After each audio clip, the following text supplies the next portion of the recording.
সবাই একটু কমেন্ট করে জানিয়ে দাও তো সাউন্ড ক্লিয়ার আছে কিনা।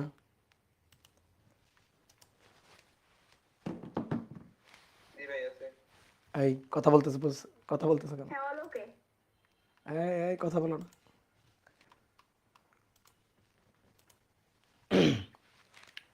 ওকে ঠিক আছে।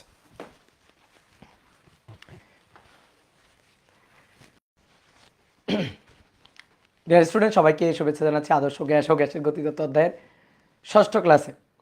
তো আমরা এর আগের ক্লাসে বয়লের সূত্র, চার্লসের সূত্র এবং চাপীয় সূত্র, এই তিনটার যে সমন্বয় সূত্র, এই সমন্বয় সূত্র রিলেটেড যাবতীয় যত ধরনের ম্যাথ প্রবলেম আছে এগুলো আমরা সলভ করছিলাম। তাহলে মোটামুটি আমাদের প্রথম পার্টের আলোচনা শেষ। তো আজকে আমরা নতুন একটা টপিক পড়ব, আদর্শ গ্যাসের গতিতত্ত্বের সমীকরণ, আদর্শ গ্যাসের গতিশক্তি, আদর্শ গ্যাসের মূল গড় বর্গবেগ, আদর্শ গ্যাসের বেগ আর কি। তো এইগুলো আমরা আজকে হিসাব নিকাশ করব।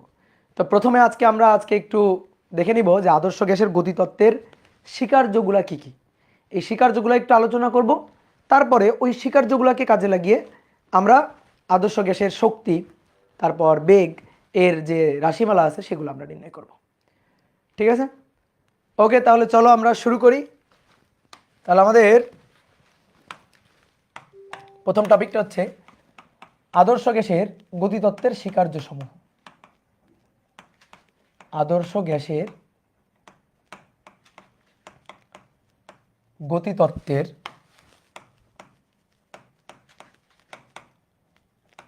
স্বীকার্য।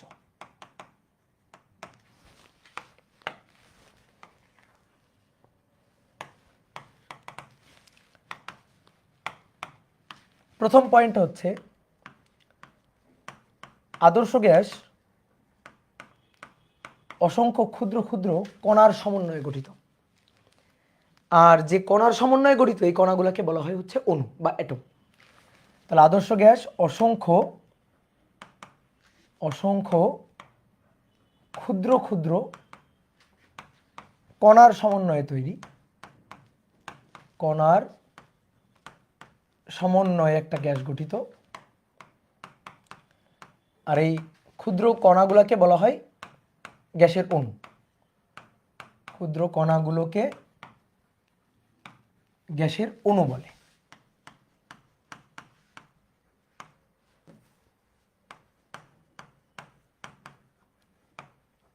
ধরো কোনো একটা পাত্রে একটা আদর্শ গ্যাস রাখা আছে, তাহলে পাত্রে যে আদর্শ গ্যাসটা রাখা আছে এই গ্যাসটা অসংখ্য ক্ষুদ্র ক্ষুদ্র কণার সমন্বয়ে গঠিত এবং এই কণাগুলো পুরো পাত্রের মধ্যে বিচরণক্ষম।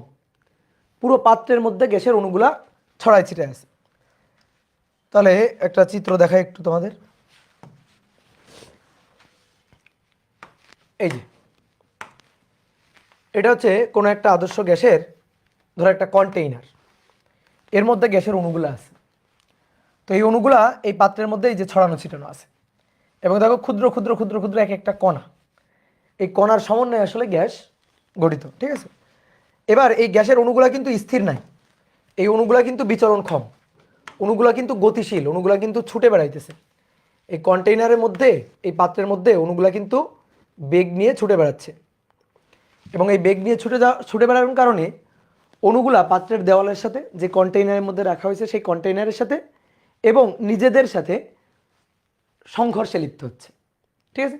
তাহলে এটা হচ্ছে প্রথম স্বীকার্য।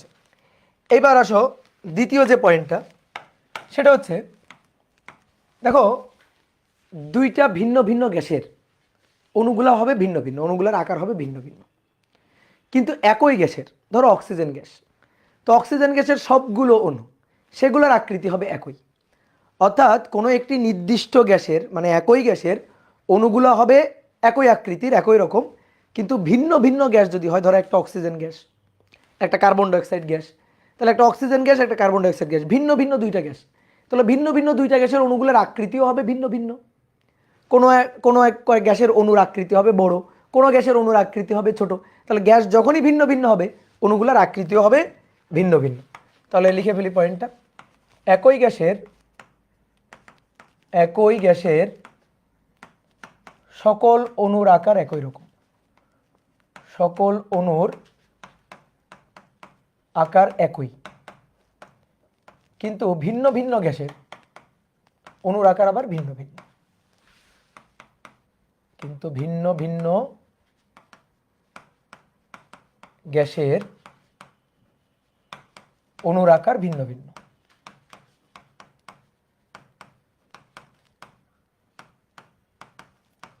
তো দেখো একটু চিত্র এঁকে রাখি, তাহলে ব্যাপারটা বুঝতে সুবিধা হবে। মনে করো এই একটা পাত্র আছে, এই একটা কন্টেইনার, আরও একটা কন্টেইনার, একই রকম আর একটা কন্টেইনার আছে।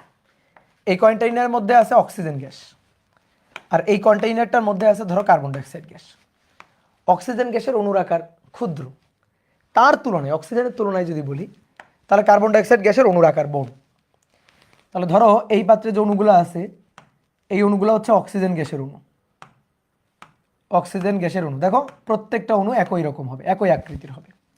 কার্বন ডাইঅক্সাইড গ্যাস এগুলার অণুর আকৃতি বেশ বড় বড়, তাহলে এগুলার অণুর আকৃতি একটু বড় বড়। বাট কার্বন ডাইঅক্সাইডের সবগুলো গ্যাসের সবগুলো অণুর আকৃতি একই রকম কার্বন ডাইঅক্সাইড।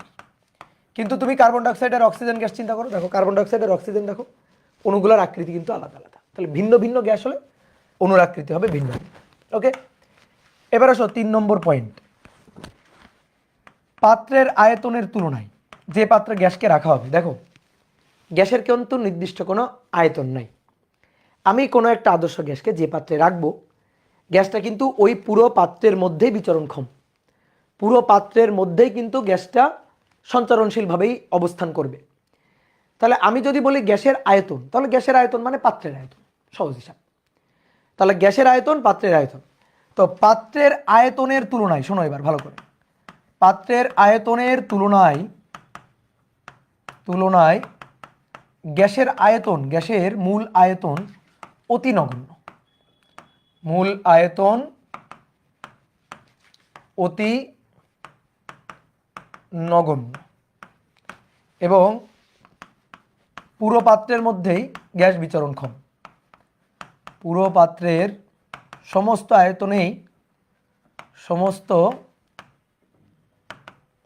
আয়তনেই গ্যাস বিচরণক্ষম। গ্যাস বিচরণক্ষম। তো ব্যাপারটা কেমন? ধরো দুইটা সিলিন্ডার, এটা একটা সিলিন্ডার, এই সিলিন্ডারে একটা আদর্শ গ্যাস রাখা আছে। অবশ্যই বদ্ধ সিলিন্ডার হইতে হবে, না হলে গ্যাস তুমি রাখবা কিভাবে? তাহলে এই বদ্ধ সিলিন্ডার, এই সিলিন্ডারে পিস্টন সংযুক্ত করে তুমি একটা আদর্শ গ্যাসকে এর মধ্যে আবদ্ধ করে রাখছো।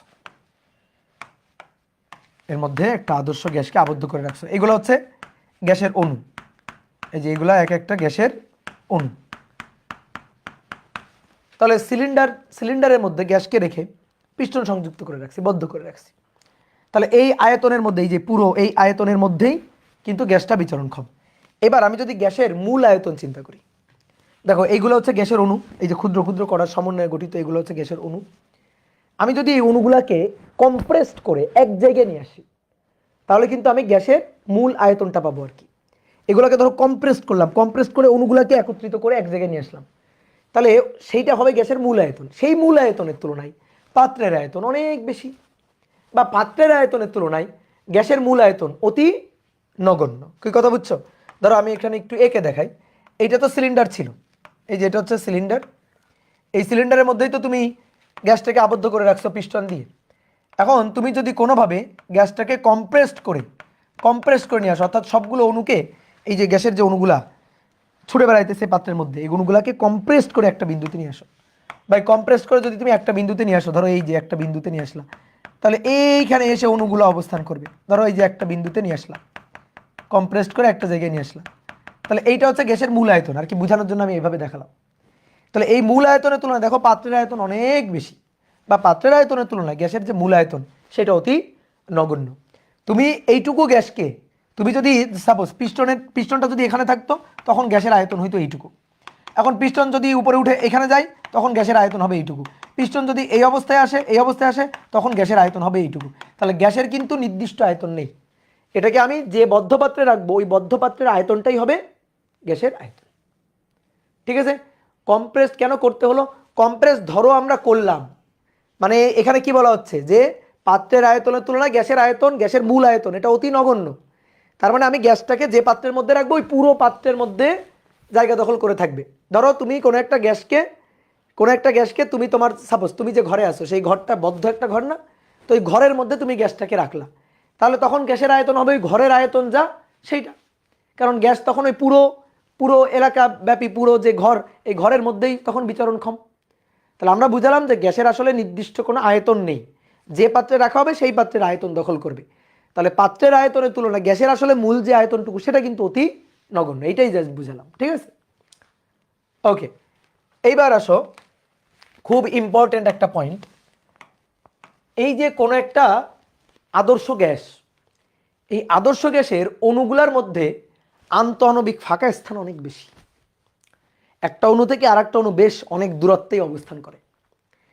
আন্তঃআণবিক ফাঁকা স্থান বেশি থাকার কারণে, আন্তঃআণবিক দূরত্ব বেশি হওয়ার কারণে এই অণুগুলা নিজেদের মধ্যে কোনো আকর্ষণ বিকর্ষণ বল দিয়ে আকর্ষণ বিকর্ষণ করে না, ইভেন পাত্রের দেওয়ালের সাথে অণুগুলার কোনো আকর্ষণ বিকর্ষণ বল নেই।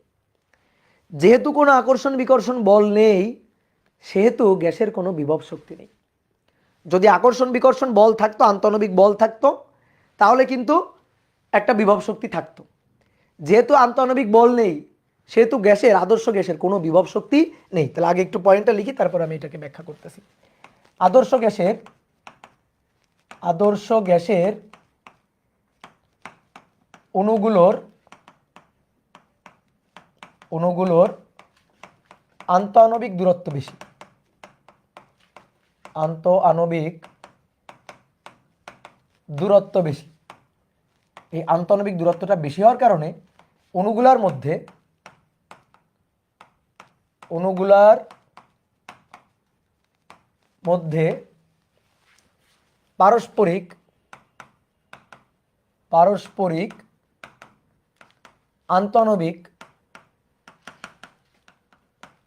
পারস্পরিক আন্তঃআণবিক আকর্ষণ বিকর্ষণ বল নাই। আকর্ষণ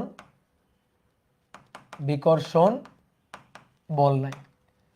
যেহেতু অণুগুলার মধ্যে কোনো আন্তঃআণবিক আকর্ষণ বিকর্ষণ বল নাই, এই কারণে গ্যাসের সমস্ত শক্তি হচ্ছে বিভব শক্তি। 5 নম্বর পয়েন্ট, গ্যাসের কোনো বিভব শক্তি নাই, সমস্ত শক্তি হচ্ছে গতিশক্তি। আদর্শ গ্যাসের কোনো বিভব শক্তি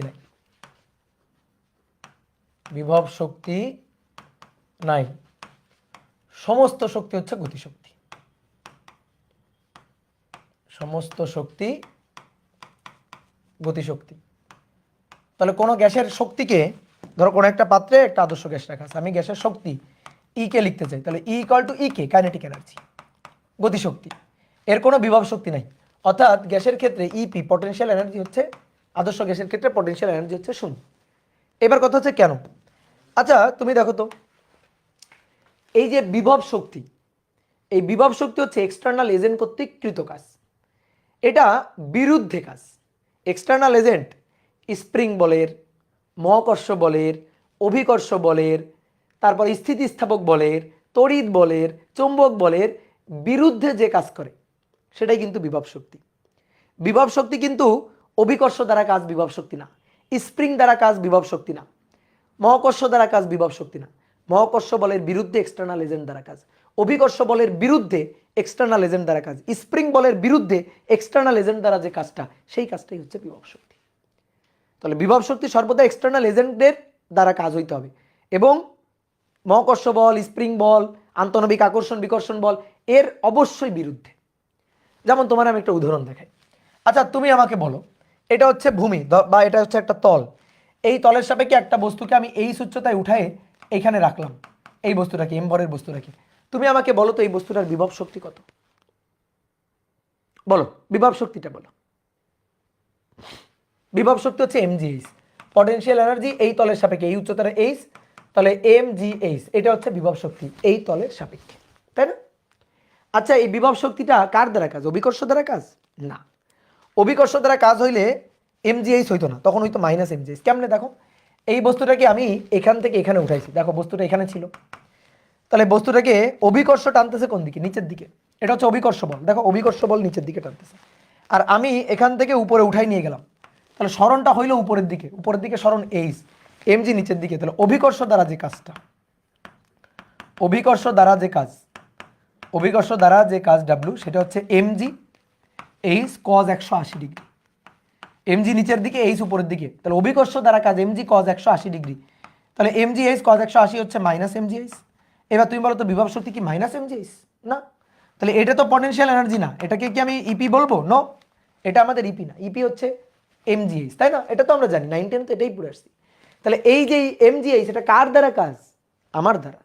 এক্সটার্নাল এজেন্ট যে কাজটা করছে অভিকর্ষ বলের বিরুদ্ধে। দেখো এই বস্তুটাকে আমি ধরবো, এই যে আমি ধরলাম, বলো তো আমি ধরে রাখছি, এই কলমটাকে আমি ধরে রাখছি, বলো তো আমি কোন দিকে বল দিছি? কোন দিকে? ভাই কোনো দিকে বল দেননি, দিছি, অবশ্যই দিছি। কলমটাকে দেখো না ধরে রাখলে পড়ে যাইতো, এই যে পড়ে গেছে না? কেন পড়ে গেছে? এমজি এর কারণে পড়ে গেছে, অভিকর্ষ তাকে টানতেছে তাই পড়ে গেছে। আমি ধরে রাখলাম, তাহলে আমি বল দিই নাই, দিছি। কোন দিকে? অভিকর্ষ যেদিকে দিচ্ছে তার বিপরীত দিকে, অর্থাৎ আমি উপরের দিকে বল দিছি। তাহলে এই বস্তুটাকে এই যে আমি ধরলাম, তাহলে আমি ধরলাম মানেই আমি বল দিছি, ঠিক আছে? তাহলে আমি ধরছি মানেই আমি বল দিছি। কোন দিকে? উপরের দিকে। এই যে এক্সটার্নাল এজেন্ট কর্তৃক প্রযুক্ত বল কার সমান? এমজি এর সমান বল দিলাম। বল দিয়ে ধীরে ধীরে ধীরে ধীরে ধীরে ধীরে এই যে এই উচ্চতায় নিয়ে রাখলাম, এই উচ্চতায় নিয়ে রাখলাম। তাহলে আমি তখন বল দিলাম এমজি এর সমপরিমাণ উপরের দিকে, আমার দেওয়া বল, এক্সটার্নাল এজেন্ট কর্তৃক প্রযুক্ত বল। সরানো কোন দিকে? উপরের দিকে। তাহলে এক্সটার্নাল এজেন্ট কর্তৃক কাজটা, এজেন্ট দ্বারা যে কাজটা, এজেন্ট দ্বারা কৃত কাজ এমজিএইচ কস 0 ডিগ্রি। এই কস 0 ডিগ্রি মানে এমজিএইচ, এটাকেই কিন্তু আমরা ইপি বলি, তাই না? এটাই আমাদের পটেনশিয়াল এনার্জি না? তাহলে পটেনশিয়াল এনার্জি কি অভিকর্ষ দ্বারা কাজ? নো, পটেনশিয়াল এনার্জি ইপি হচ্ছে এজেন্ট দ্বারা কৃত কাজ। বোঝা গেছে? সেম একই জিনিস। একটা স্প্রিং এর সঞ্চিত বিভব শক্তি কত বলো তো দেখি, মনে আছে? একটা স্প্রিং, ধরো একটা স্প্রিং তার শিথিল অবস্থায় আছে, 9 10 পড়ার কথা, 9 10 তো পড়ছো, 9 10 তো ছিল এটা। এই স্প্রিংটাকে আমি এইখান থেকে টেনে এখানে নিয়ে গেলাম, এই যে এক্স পরিমাণ টেনে প্রসারিত করলাম। এই এক্স পরিমাণ টেনে প্রসারিত করতে আমি কিন্তু কাজ করছি, এই যে আমি কিন্তু বল দিছি, দেখো আমি কিন্তু এদিকে বল দিছি, এই যে এক্সটার্নাল এজেন্ট কর্তৃক প্রযুক্ত বল। আর স্প্রিং বল দিচ্ছে পূর্বের দিকে, স্প্রিং বল দিচ্ছে সাম্য অবস্থার দিকে, এটা হচ্ছে স্প্রিং কর্তৃক প্রযুক্ত বল। আমি টানলাম, স্প্রিং টেনে আবার সাম্য অবস্থায় নিতে চাচ্ছে। তাহলে স্প্রিং বল আর সরণ দেখো পরস্পরের বিপরীত। তাহলে স্প্রিং বল দ্বারা কৃত কাজ হচ্ছে মাইনাস ডাব্লিউএস, এটা হচ্ছে মাইনাস হাফ কে এক্স স্কোয়ার। পড়ার কথা, 9 10 ছিল তোমাদের। আমার দ্বারা কাজটা কি হবে? এটাই হবে, সমপরিমাণ কাজ হবে কিন্তু পজিটিভ হবে। কেন? দেখো তুমি নিজেই বলতে পারবা, দেখো তুমি নিজেই বলতে পারবা আমার দ্বারা কাজ এক্সটার্নাল এজেন্ট যেদিকে বল দিছে দেখো সরণও সেই একই দিকে। তাহলে এক্সটার্নাল এজেন্ট কর্তৃক কৃত কাজ, সেটা হবে হাফ কে এক্স স্কোয়ার। এইবার বলো এই দুইটার মধ্যে বিভব শক্তি কোনটা? স্প্রিং এর সঞ্চিত বিভব শক্তি কোনটা? মাইনাস হাফ কে এক্স স্কোয়ার নাকি হাফ কে এক্স স্কোয়ার? বলো। এই যে এইটা হচ্ছে বিভব শক্তি, পটেনশিয়াল এনার্জি। তাহলে এটা কিন্তু পটেনশিয়াল এনার্জি নয়। তাহলে দেখো যে কোনো ক্ষেত্রে এক্সটার্নাল এজেন্ট কর্তৃক কৃত কাজটা হচ্ছে বিভব শক্তি। আচ্ছা, চিন্তা করো, অভিকর্ষ যদি না থাকতো আমি কি কাজ করতাম? আমার কি কাজ করা লাগতো? বলো ইয়েস অর নো? অভিকর্ষের বিরুদ্ধে আমি কাজটা করছি। অভিকর্ষ না থাকলে আমার কি এখান থেকে এখানে উঠাইতে আমার কোনো কাজ করা লাগতো? আমার কোনো কাজ করা লাগতো না। যেহেতু কোনো কাজ করা লাগতো না সেহেতু এর মধ্যে কোনো বিভব শক্তি জমা হইতো না। বুঝলাম? আচ্ছা, স্প্রিং বলটা যদি না থাকতো, স্প্রিং যদি নিজে সংকুচিত হয়ে পূর্বের অবস্থায় ফিরতে না চাইতো, সাম্য অবস্থায় শিথিল অবস্থায় ফিরতে না চাইতো, তাহলে কি আমার টেনে প্রসারণ করতে কোনো কাজ হইতো? আমার টেনে প্রসারণ করতে কোনো কাজ হইতো? স্প্রিং বলের বিরুদ্ধে আমি কি বল দিয়ে কাজ করছি না? তো স্প্রিং বল যদি না থাকতো তাহলে আমি কার বিরুদ্ধে বল দিতাম? তাহলে আমার কোনো কাজ করা লাগতো না। তখন কিন্তু স্প্রিং বল দ্বারা এক্সটার্নাল এজেন্ট কর্তৃক কোনো কাজ হইতো না। তাহলে স্প্রিং বল আছে বিধায় এক্সটার্নাল এজেন্ট কাজ করছে, ফলে বিভব শক্তি জমা হয়েছে। অভিকর্ষ বল মহাকর্ষ বল আছে বিধায় এক্সটার্নাল এজেন্ট তার বিরুদ্ধে কাজ করে বিভব শক্তি জমা করছে। তাহলে চিন্তা করো, গ্যাসের অণু, দুইটা অণুর কথা চিন্তা করো, এই একটা অণু আর এই একটা অণু, গ্যাসের অণু, এদের মধ্যে কোনো আন্তঃআণবিক, ধরো এই যে স্প্রিং এর মতো, এরা পরস্পরকে আকর্ষণ বিকর্ষণ কিছুই করে না, আকর্ষণও করে না বিকর্ষণও করে না। তাহলে এদের মধ্যে কোনো আন্তঃআণবিক আকর্ষণ বিকর্ষণ বল নেই। এইবার চিন্তা করো, তাহলে আন্তঃআণবিক আকর্ষণ বিকর্ষণ বল যদি না থাকে, তাহলে একটা অণু এখান থেকে যদি সরে একটু এই অবস্থায় চলে যায়, এই যে সরে যদি এখানে চলে যায়, তাহলে কি কোনো কাজ করা লাগবে? বলো, কোনো কাজই তো করা লাগবে না। তাহলে কাজ না করলে এর মধ্যে বিভব শক্তি জমা হবে কেমন? এমন যদি হইতো এই অণুটাকে টেনে ধরে রাখতে চাই, এই অণুটাকে টেনে ধরে রাখতে চাই, তখন আমি এই অণুটাকে সরাই নিয়ে যাইতাম, এই যে আকর্ষণ বিকর্ষণ বলের বিরুদ্ধে কাজ করতাম, তখন একটা বিভব শক্তি জমা হইতো। তাহলে যেহেতু কোনো আকর্ষণ বিকর্ষণ বল নেই, এদের মধ্যে কোনো আকর্ষণ বিকর্ষণ বল যেহেতু নেই, সুতরাং এখানে কোনো বিভব শক্তি এক্সিস্ট করে না। তাহলে এদের মধ্যকার কোনো আকর্ষণ বিকর্ষণ বল নাই, ঠিক আছে? এদের মধ্যে আকর্ষণ বিকর্ষণ বল নাই।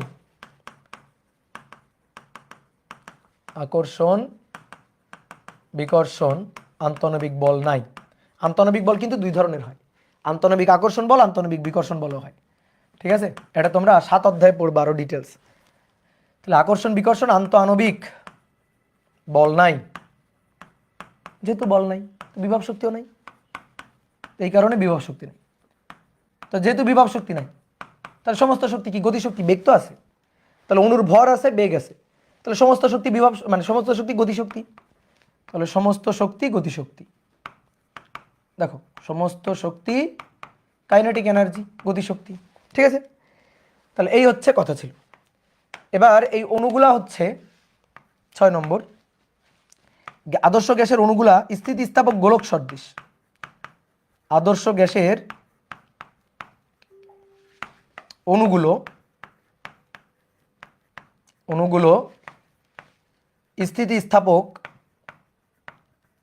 স্থিতিস্থাপক গোলক সদৃশ, গোলক সদৃশ। ওকে, ডান, বুঝা গেছে? এবার আসো 7 নম্বর। 7 নম্বর হচ্ছে আদর্শ গ্যাসের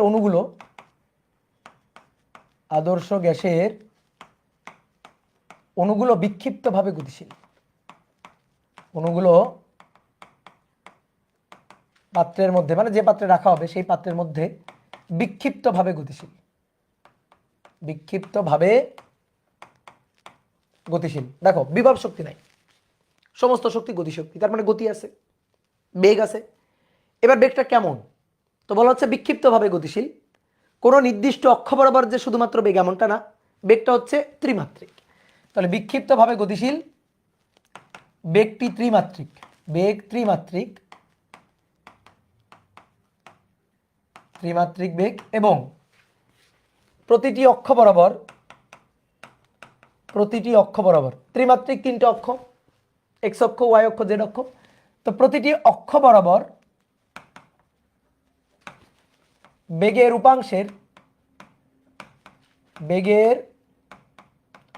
উপাংশের বর্গের গড় মান সমান। লাস্টের লাইনটা কি বললো বুঝলাম না। আচ্ছা ঠিক আছে, বুঝতে হবে না। দেখো ধরো কোনো একটা পাত্রে একটা আদর্শ গ্যাস রাখা আছে। ধরো কোনো একটা পাত্র, ধরো এই পাত্রটার কথা চিন্তা করো, এই পাত্রে এই যে আদর্শ গ্যাস রাখা আছে। তো দেখো তো গ্যাসের অণুগুলা কি ছোটাছুটি করতেছে না? অণুগুলা গতিশীল না? তাহলে অণুগুলা গতিশীল, অণুগুলার বেগ আছে, এই যে গ্যাসের অণুগুলার বেগ আছে, অণুগুলা গতিশীল। এই বেগটা কেমন বেগ? এই বেগটা ত্রিমাত্রিক বেগ। একমাত্রিক বেগ, দ্বিমাত্রিক বেগ, ত্রিমাত্রিক বেগ তো বুঝো। ধরো একটা সুতা টাঙানো আছে, ঠিক আছে?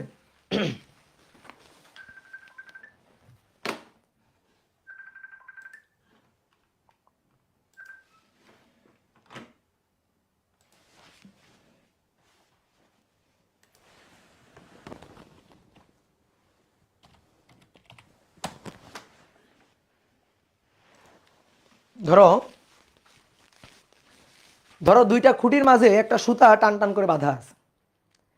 এবার এই সুতা বেয়ে ধরো একটা পিঁপড়া হেঁটে যাচ্ছে, তাহলে এই পিঁপড়ার গতিটা কি হবে? একমাত্রিক গতি। ঠিক আছে, তারপরে মনে করো কোনো সমতলে একটা গাড়ি চলতেছে, সমতলে মানে ভূমিতে বা সমতলে একটা গাড়ি চলতেছে বা মানুষজন হাঁটতেছে, তাহলে এই গতিটা কেমন? দ্বিমাত্রিক গতি। একটা পাখি উঠতেছে, তাহলে তার গতি কি? ত্রিমাত্রিক গতি। তাহলে গ্যাসের অণুগুলা পাখির মতো। গ্যাসের যে অণুগুলা, এই অণুগুলা এক্স অক্ষ বরাবর, ওয়াই অক্ষ বরাবর, জেড অক্ষ বরাবর, 3টে অক্ষ বরাবরই কিন্তু তাদের বেগের মাত্রা বজায় রাখতে পারে। 3টে অক্ষ বরাবরই কিন্তু বেগের উপাংশ থাকতে পারে। তা আমি তোমাকে একটু এঁকে দেখাই ব্যাপারটা, দেখাই। তুমি এই চিত্র আঁকার দরকার নেই, এই যে আমি যেটা আঁকছি এটা আঁকতে পারো। মনে করো একটা পাত্রে আদর্শ গ্যাসের অণু আছে।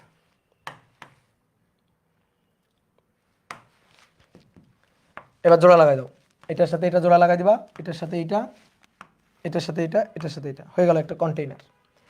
এবার এর মধ্যে গ্যাসের অণুগুলো আছে, তো সেই অণুগুলা গতিশীল, অণুগুলা ছোটাছুটি করতেছে, অণুগুলার বেগ আছে, প্রত্যেকটা অণুরই এরকম বেগ আছে, বেগ নিয়ে ছোটাছুটি করতেছে।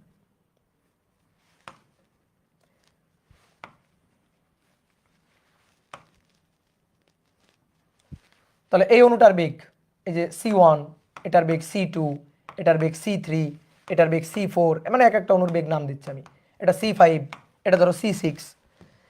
এবার ধরো একটা অণুর কথাই চিন্তা করো, ধরো এই একটা অণু, তাহলে এই অণুটার বেগ C, এটা ত্রিমাত্রিক, তাহলে তিনটা অক্ষ বরাবরই তার উপাংশ।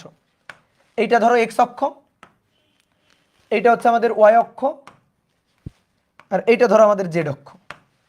তাহলে সি এর তিনটা অক্ষ বরাবর উপাংশ, তাহলে সি এর তিনটা অক্ষ বরাবর এই বরাবর উপাংশ হচ্ছে এক্স অক্ষ বরাবর সি এর যে উপাংশটা সেটাকে আমরা বললাম ধরো ইউ, ওয়াই অক্ষ বরাবর সি বেগের যে উপাংশটা সেটাকে আমরা বললাম ধরো ভি, আর জেড অক্ষ বরাবর যে উপাংশটা সেই উপাংশটাকে আমরা বললাম ধরো ডাব্লিউ, বেগের উপাংশ। তাহলে ত্রিমাত্রিক বেগ, বেগ হচ্ছে ত্রিমাত্রিক, এই যে ত্রিমাত্রিক বেগ সি, তার তিনটা অক্ষ বরাবর উপাংশ, এক্স অক্ষ বরাবর উপাংশ ইউ, এক্স অক্ষ বরাবর উপাংশ ইউ, ওয়াই অক্ষ বরাবর উপাংশের মান ভি, আর জেড অক্ষ বরাবর উপাংশের মান হচ্ছে ডাব্লিউ, জেড অক্ষ বরাবর উপাংশের মান হচ্ছে ডাব্লিউ। তাহলে আমি যদি বেগটাকে ভেক্টর ফরম্যাটে লিখি তাহলে কি লিখতে পারি বলো তো? ভেক্টর ফরম্যাটে লিখলে তাহলে সি এটা ইকুয়াল টু ভেক্টর ফরম্যাটে লিখলে U I cap, V J cap, আর ডাব্লিউ কে ক্যাপ। দেখো ত্রিমাত্রিক, এত I cap J cap K cap, তাহলে ত্রিমাত্রিক বেগ।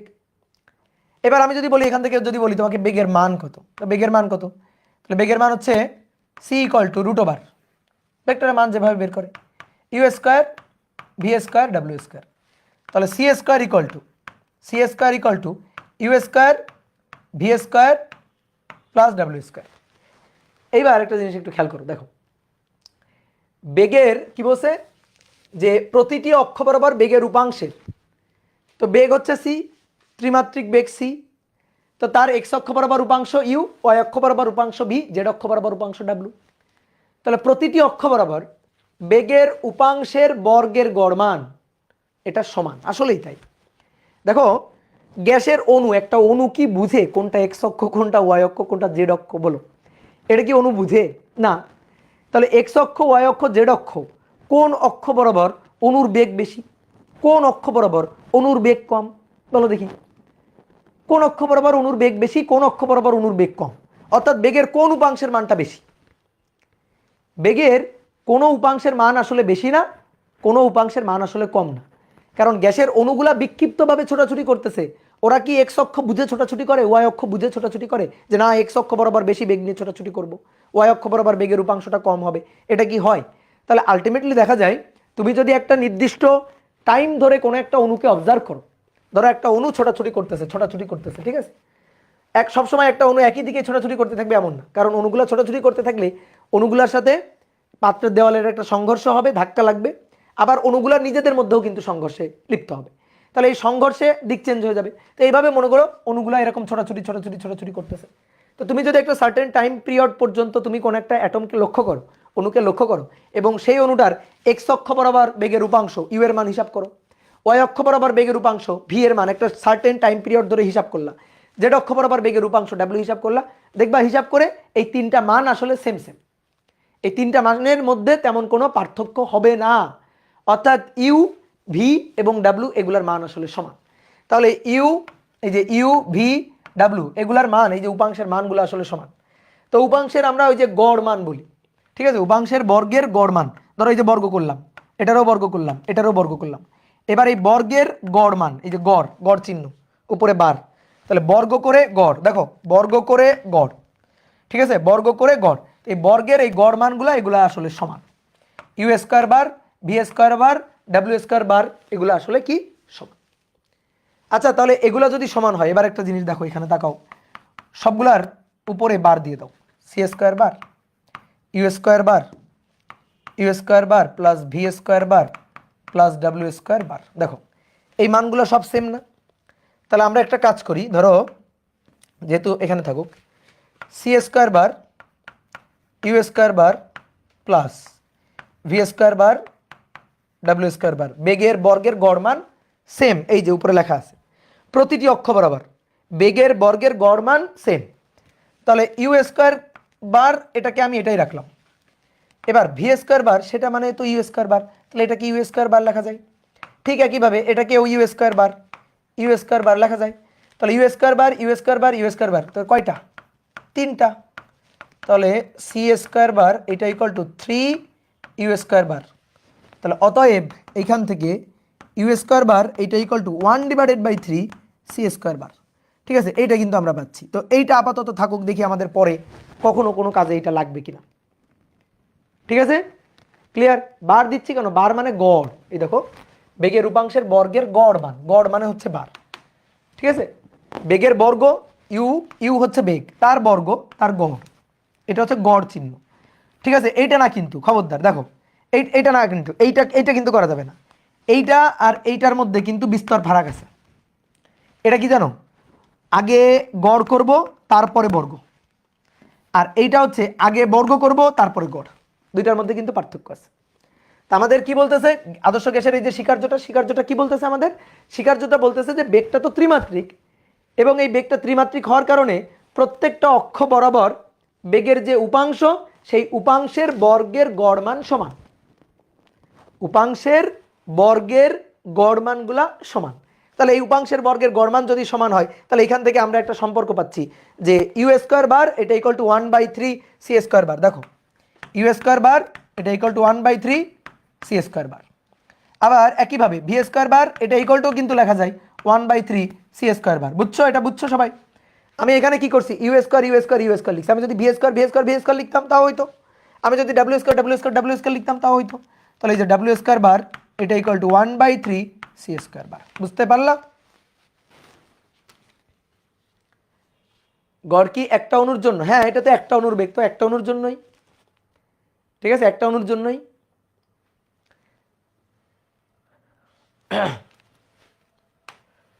এবার আসো 8 নম্বর। 8 নম্বর হচ্ছে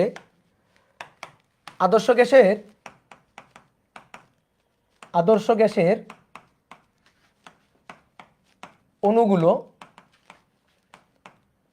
অণুগুলো নিজেদের মধ্যে এবং পাত্রের দেওয়ালের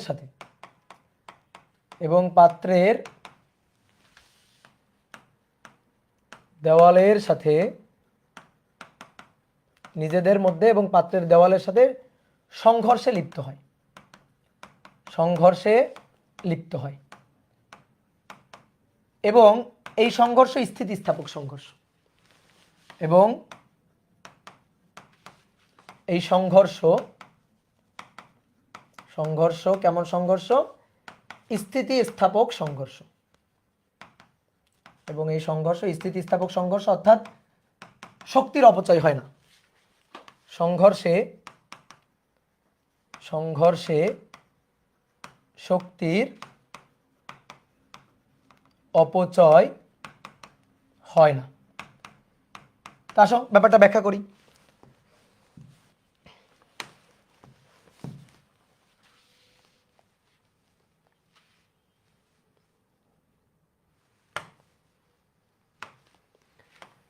দেখো, এই যে অণুগুলা আছে, এই অণুগুলা নিজেদের মধ্যে সংঘর্ষ হয়, আবার পাত্রের দেওয়ালের সাথেও সংঘর্ষ হয়। দেখো তো পাত্রের দেওয়ালের সাথে সংঘর্ষটা একটু ভালো করে বোঝো তো। এই দেখো, একটু বড় করলাম, এই দেখো, এই যে এটা গিয়ে অণুটা গিয়ে এই যে পাত্রের দেওয়ালের সাথে ঠাস করে ধাক্কা লাগছে, সংঘর্ষের পরে দেখো বেগের দিক চেঞ্জ করছে, দেখছো? ঠিক আছে, তাহলে এই যে অণুগুলা পাত্রের দেওয়ালের সাথে এবং নিজেদের মধ্যে সংঘর্ষে লিপ্ত হয়, বলা হচ্ছে এই সংঘর্ষ হচ্ছে স্থিতিস্থাপক। কেন? কারণটা কি একটু খুঁজে বের করো তো। এই কারণ অলরেডি তুমি জানো। এই সংঘর্ষগুলো কেন স্থিতিস্থাপক সংঘর্ষ এটা তুমি জানো। কিভাবে সংঘর্ষগুলো স্থিতিস্থাপক সংঘর্ষ? দেখো, গ্যাসের অণুগুলার কোনো বিভব শক্তি আছে না, সমস্ত শক্তি কি শক্তি? গতিশক্তি। তাহলে সমস্ত শক্তি যদি গতিশক্তি হয়, চিন্তা করো এটা একটা দেওয়াল, এই যে কন্টেনারে রাখা হয়েছে সেই কন্টেনারের একটা দেওয়াল, এটা একটা দেওয়াল। ঠিক আছে, ধরো এই পাশে এই আর একটা দেওয়াল আছে, এই আর একটা দেওয়াল। তাহলে একটা অণু গিয়ে এই দেওয়ালের সাথে ধাক্কাটা লাগলো, দেওয়ালের সাথে কত বেগ নিয়ে ধাক্কা লাগলো? ধরো ইউ বেগ নিয়ে ধাক্কা লাগলো সে। তাহলে ধাক্কা লাগাইলে ইউ বেগ নিয়ে যদি ধাক্কা লাগাই, তাহলে ধাক্কার পরে আবার ওই একই বেগ নিয়ে একই দিক বরাবর ফেরত আসতে হবে, একই বেগ নিয়ে। কারণ সংঘর্ষ স্থিতিস্থাপক সংঘর্ষ, সংঘর্ষে শক্তির কোনো অপচয় হবে না। তাহলে সংঘর্ষের আগে শক্তি কত ছিল? আগে শক্তি ছিল হাফ এম ইউ স্কোয়ার, সংঘর্ষের পরেও কত শক্তি থাকতে হবে? অর্থাৎ হাফ এম ইউ স্কোয়ার থাকতে হবে। তাহলে সংঘর্ষ যদি স্থিতিস্থাপক সংঘর্ষ হইতে হয় তাহলে বেগ কমে যাওয়া বা বেড়ে যাওয়ার কোনো চান্স নেই। বুঝলা আমার কথা? বুঝলা? সংঘর্ষ স্থিতিস্থাপক হইলে কি হয়? গতিশক্তি সংরক্ষণ থাকে না, আমরা নিউটনের বলবিদ্যা চ্যাপ্টারে পড়ছি। স্থিতিস্থাপক সংঘর্ষ হোক বা অস্থিতিস্থাপক সংঘর্ষ হোক, সংঘর্ষে ভরবেগ সংরক্ষিত হইতেই হবে। কিন্তু যদি সংঘর্ষে গতিশক্তি সংরক্ষিত থাকে তাহলে সেটাকে আমরা বলি স্থিতিস্থাপক সংঘর্ষ। তাহলে স্থিতিস্থাপক সংঘর্ষে গতিশক্তিকে সংরক্ষিত হতে হবে, এখানে তো হবেই। কেন? কারণ গ্যাসের সমস্ত শক্তি গতিশক্তি, বিভব শক্তি নাই। তাহলে সংঘর্ষের আগে, ধরো এই পাত্রের দেওয়ালের সাথে সংঘর্ষ লাগলো, সংঘর্ষের আগে শক্তি ছিল মোট শক্তি গতিশক্তি, সংঘর্ষের পরে যে মোট শক্তি সেটাও তো গ্যাসের গতিশক্তি। তো গতিশক্তি আগে যদি 100 জুল থাকে পরে হইতে হবে 100 জুল, আগে যদি 1 জুল থাকে পরে হইতে হবে 1 জুল। তাহলে এই সংঘর্ষটা কেমন সংঘর্ষ হবে? অবশ্যই স্থিতিস্থাপক সংঘর্ষ হবে, কারণ গতিশক্তি সংরক্ষণশীল থাকবে। তাহলে গতিশক্তি কারণ গ্যাসের মোট শক্তি তো গতিশক্তি, তো গতিশক্তি সংরক্ষণশীল থাকবে, সংরক্ষণশীল থাকবে। তাহলে গতিশক্তি যেহেতু সংরক্ষণশীল থাকবে, এই যে summation of kinetic energy initial, summation of kinetic energy final. তো এই কারণে সংঘর্ষগুলো স্থিতিস্থাপক সংঘর্ষে শক্তির তো কোনো অপচয় হবে না। যদি এমন হয়তো সংঘর্ষের আগে শক্তি পাচ্ছি আমরা 100, সংঘর্ষের পরে যে শক্তিটা গতিশক্তিটা সেটা পাচ্ছি 80, তাহলে আমরা বলতাম 20 জুল অপচয় হয়ে গেছে। ঠিক আছে? তাহলে আমরা বলতাম তখন যে 20 জুল অপচয় হয়ে গেছে, কিন্তু এখানে কোনো অপচয় হওয়ার চান্স নাই। বোঝা গেল কিনা? এবার আসো 9 নম্বর বৈশিষ্ট্য বলা হচ্ছে যে অণুগুলো পরপর দুটি সংঘর্ষের মধ্যবর্তী সময়, পরপর দুটি সংঘর্ষের মধ্যবর্তী সময়ে মুক্তভাবে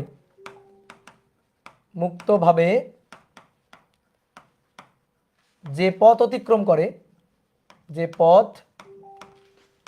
অতিক্রম করে তাকে মুক্ত পথ বলে, মুক্ত পথ বা ফ্রি পথ বলে। এরূপ কিছু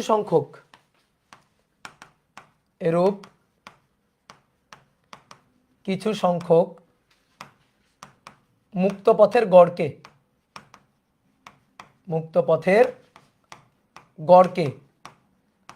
গড় মুক্ত পথ বলে, গড় মুক্ত পথ বলে। দেখো গ্যাসের অণুগুলা পরস্পরের সাথে ধাক্কা খাচ্ছে, সংঘর্ষ হচ্ছে, পাত্রের দেওয়ালের সাথে সংঘর্ষ হচ্ছে। তো এরকম পরপর দুটি সংঘর্ষের মধ্যবর্তী সময়, আমি একটু এঁকে দেখাই।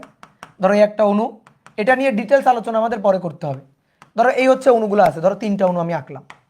এবার এই অণুটা গিয়ে এই অণুটার সাথে ধাক্কা লাগার পরে এই অণুটা একদিকে চলে যাবে, আর এই যে গোলাপি অণুটা সেইটা ধরো এই বরাবর চলে যাবে, গিয়ে আবার এর সাথে আবার ধাক্কার পরে আবার দুইটা দুই দিকে চলে যাবে। তো ধরো এই যে সবুজটা অন্য কোনো দিকে চলে গেছে, গোলাপিটা এই বরাবর যাচ্ছিল, গিয়ে আবার এর সাথে ধাক্কা লাগালো। তাহলে এইভাবে এখানে কয়টা ধাক্কা দেখালাম? 1টা 2টা 3টা। তাহলে এই যে প্রথম ধাক্কাটা এখানে লাগছে, তারপরে এখানে গিয়ে দ্বিতীয় ধাক্কাটা লাগছে। এই যে পরপর দুইটা ধাক্কা, এই দুইটা ধাক্কার মধ্যবর্তী সময় অণুটা এখান থেকে এই পর্যন্ত ফ্রিলি কিছুটা পথ অতিক্রম করলো না বিনা বাধাই। এখানে একটা ধাক্কা, এখানে একটা ধাক্কা, তাহলে পরপর দুইটা ধাক্কার মধ্যবর্তী সময় ফ্রিলি যে পথটা গেল এটাকেই বলা হচ্ছে ফ্রি পথ বা মুক্ত পথ। ঠিক আছে? তারপরে এরকম এটাও একটা মুক্ত পথ। তো এরকম ধরো মুক্ত পথের কিছু সংখ্যক মুক্ত পথ, যেমন এখানে 3টা মুক্ত পথ আছে, D1 D2 D3, 3টা মুক্ত পথ। এখন আমি যদি এই 3টা যোগ করি, D1 D2 D3, এই 3টা যোগ করে যদি আমি 3 দিয়ে ভাগ দিই, তাহলে আমি একটা গড় মান পাবো না? এই গড় মানটাকে বলা হচ্ছে গড় মুক্ত পথ, যেটাকে আমরা ল্যামডা দিয়ে প্রকাশ করি। বুঝছো? এই ল্যামডাটাই হচ্ছে গড় মুক্ত পথ। তো এটার আমাদের ডিটেলস হিসাব বিকাশ আমরা করব যে কিভাবে গড় মুক্ত পথ, কোন গ্যাসের গড় মুক্ত পথ কিভাবে বের করা যায়। ক্লিয়ার? এবার 10 নম্বর যে বৈশিষ্ট্যটা বা পয়েন্টটা, সেটা হচ্ছে আদর্শ গ্যাসের বেগ এবং গতিশক্তি শুধুমাত্র তাপমাত্রার উপর নির্ভরশীল, শুধুমাত্র তাপমাত্রার উপর নির্ভরশীল।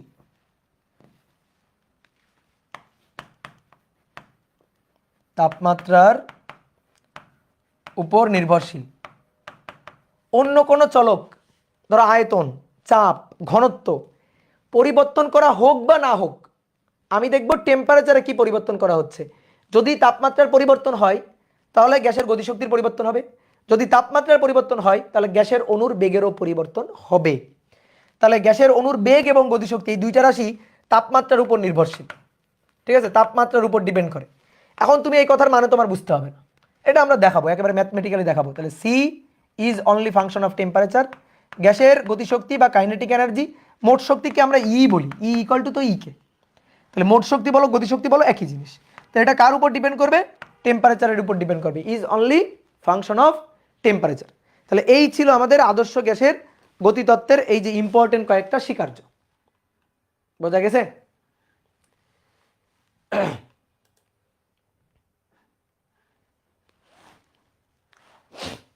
তাহলে চলো এবার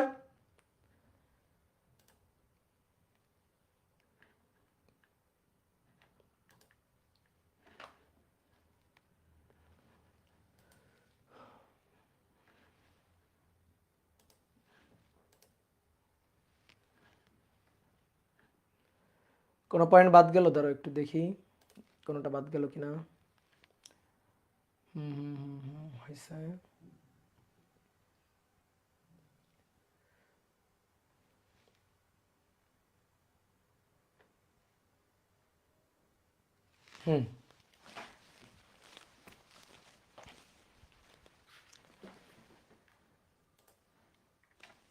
ওকে, সি কি? সি হচ্ছে বেগ। সি ভুলে গেলে এর মধ্যে গ্যাসের অণুর বেগকে আমরা সি দিয়ে লিখব, এই যে সি, ঠিক আছে। এইবার আসো, দেখো আমরা আদর্শ গ্যাস আর বাস্তব গ্যাস দুইটা গ্যাসের নাম শুনি। আসলে দেখো আদর্শ গ্যাস হচ্ছে একটা কনসেপ্ট। আমরা প্র্যাকটিক্যালি যে গ্যাস নিয়ে ডিল করি, ধরো প্র্যাকটিক্যালি কোনো ল্যাবে যদি কোনো গ্যাস নিয়ে আমরা এক্সপেরিমেন্ট করি তাহলে সেই গ্যাস হচ্ছে বাস্তব গ্যাস। কোন একটা সিলিন্ডারে অক্সিজেন গ্যাস আছে, হাইড্রোজেন গ্যাস আছে, নাইট্রোজেন গ্যাস আছে, কার্বন ডাইঅক্সাইড গ্যাস আছে, তাহলে সেটা হচ্ছে বাস্তব গ্যাস। আদর্শ গ্যাস হচ্ছে একেবারে দোষ ত্রুটি মুক্ত আদর্শ গ্যাস, আইডিয়াল গ্যাস। আমরা আইডিয়াল গ্যাসের হিসাব নিকাশটা যদি বুঝতে পারি তাহলে বাস্তব গ্যাসের হিসাব নিকাশটা কেমন হবে এইটা আমরা বুঝতে পারবো। তো এই কারণে আগে আইডিয়াল জিনিসটা আলোচনা করতে হয় সব সময়। আমরা দেখবা সেকেন্ড পার্টে গিয়ে যখন ডায়োড পড়বো, তো ডায়োডের ক্ষেত্রে দেখবা আমরা আগে আইডিয়াল ডায়োডটা আলোচনা করবো, আইডিয়াল ডায়োডের কাজকর্ম কেমন হয়, আইডিয়াল ডায়োডের হিসাব নিকাশ কেমন হয় এইটা আলোচনা করবো। আইডিয়াল ডায়োডের ব্যাপারটা যদি বুঝতে পারি তাহলে প্র্যাকটিক্যাল ডায়োডগুলো কেমনে কাজ করে, কিভাবে কাজ করে, হিসাব নিকাশ কেমন হয়, এই জিনিসটা বুঝতে আমাদের সহজ হবে। ঠিক আছে?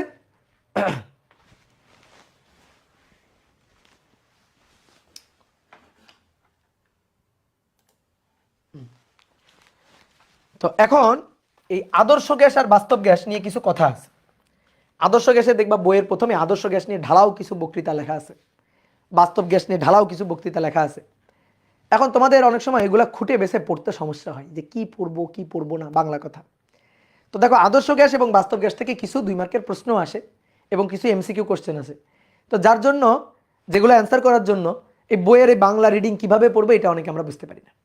তো এই কারণে আমি এখন বোর্ডে একটা সুন্দর জিনিস লিখে দিচ্ছি, আদর্শ গ্যাস এবং বাস্তব গ্যাস। এই বোর্ডে যা লিখবো, এখন এই পৃষ্ঠায় যা লিখবো এর মধ্যেই আসলে সকল প্রশ্নের, সকল এমসিকিউ, সকল 2 মার্কের প্রশ্ন এই রিলেটেড তার উত্তরগুলো আছে। যেমন কিছু কোশ্চেন আমি তোমাকে একটু আগে বলে রাখি যে আদর্শ গ্যাসের অণুগুলার মধ্যে যে সংঘর্ষ হয় সেই সংঘর্ষ কেন স্থিতিস্থাপক সংঘর্ষ, 2 মার্কের প্রশ্ন আসে। তারপরে আদর্শ গ্যাস কোন শর্তে কিভাবে বাস্তব গ্যাসের মতো আচরণ করবে এবং কেন, বাস্তব গ্যাস কোন শর্ত আরোপ করলে আদর্শ গ্যাসের মতো আচরণ করবে এবং কেন, বাস্তব গ্যাসের সমস্ত শক্তি কেন গতিশক্তি নয়, আদর্শ গ্যাসের সমস্ত শক্তি কেন গতিশক্তি, এরকম বহুত কোশ্চেন আসতে পারে। তো সেই জিনিসগুলো আমরা একটু লিখবো। তাহলে আমরা আদর্শ গ্যাস এবং বাস্তব গ্যাসের মধ্যে পার্থক্য লিখব, পার্থক্য বা বৈশিষ্ট্য বলতে পারো। আদর্শ ও বাস্তব গ্যাসের পার্থক্য। দুইটা চিত্র আঁকবো, এই দুইটা চিত্র আঁকলেই কাজ শেষ। ধরো এইটা একটা সিলিন্ডার, এই সিলিন্ডারে আদর্শ গ্যাস রাখা আছে, পিস্টন সংযুক্ত করে একটা আদর্শ গ্যাস রাখা আছে। আদর্শ গ্যাসের অণুগুলা ক্ষুদ্র, পাত্রের আয়তনের তুলনায় অণুর আয়তন, গ্যাসের অণুর আয়তন অতি নগণ্য। তাহলে এগুলা হচ্ছে আদর্শ গ্যাসের অণু, এগুলা এক একটা আদর্শ গ্যাসের অণু। নর্মালি অণুগুলাকে এভাবেও দেখা যায় না, তুমি কোনো গ্যাসের অণুগুলো দেখতে পাও খালি চোখে, তাহলে এর চেয়েও ক্ষুদ্র। তারপরে আমি বোঝানোর জন্য তোমাকে একটু দেখানোর জন্য আঁকলাম যে এইটা হচ্ছে আদর্শ গ্যাসের অণুগুলা।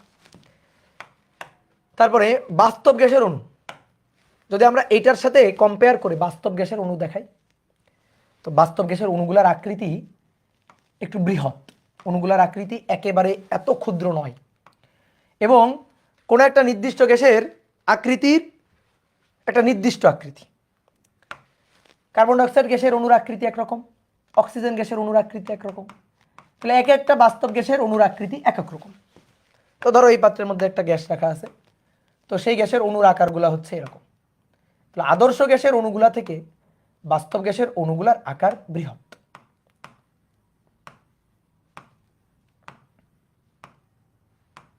ঠিক আছে, এগুলো হচ্ছে বাস্তব গ্যাসের অণু। এবার এই দুইটা চিত্র যদি তুমি মাথায় রাখতে পারো, তাহলে তুমি যে কোনো বৈশিষ্ট্য এখান থেকে লিখতে পারবা। এটা রিয়েল গ্যাস, রিয়েল গ্যাস, আর এইটা হচ্ছে আইডিয়াল গ্যাস। তাহলে আসো দেখি একটা একটা করে পয়েন্ট আমরা একটু লেখার ট্রাই করি দেখে দেখে। এক, আদর্শ গ্যাসের অণুগুলার আকৃতি ক্ষুদ্র। আদর্শ গ্যাসের অণুগুলোর আকৃতি ক্ষুদ্র, অণুগুলার আকৃতি ক্ষুদ্র, পাত্রের আয়তনের তুলনায় গ্যাসের আয়তন অতি নগণ্য। পাত্রের আয়তনের তুলনায় গ্যাসের আয়তন নগণ্য, গ্যাসের আয়তন নগণ্য। এবার এক নম্বর, বাস্তব গ্যাসের অণুগুলার আকৃতি ক্ষুদ্র নয়।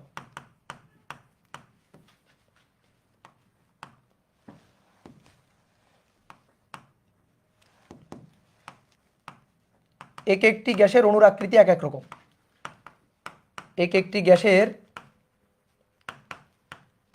অণুর আকৃতি এক এক রকম, এক এক রকম, এবং পাত্রের আয়তনের তুলনায় গ্যাসের আয়তন নগণ্য নয়।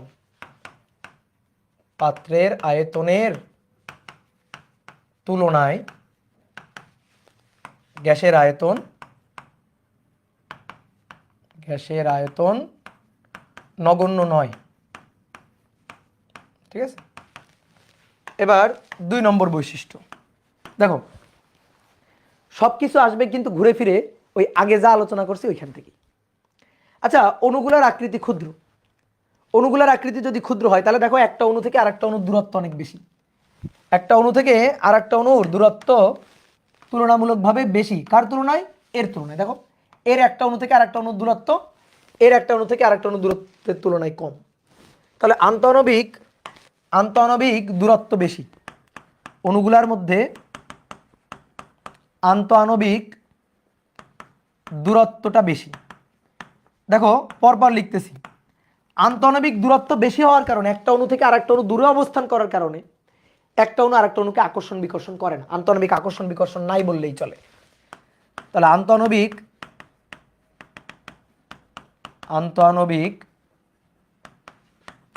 আকর্ষণ বিকর্ষণ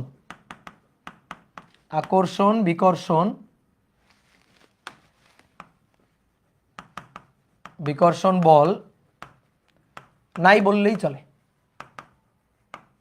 নাই বললেই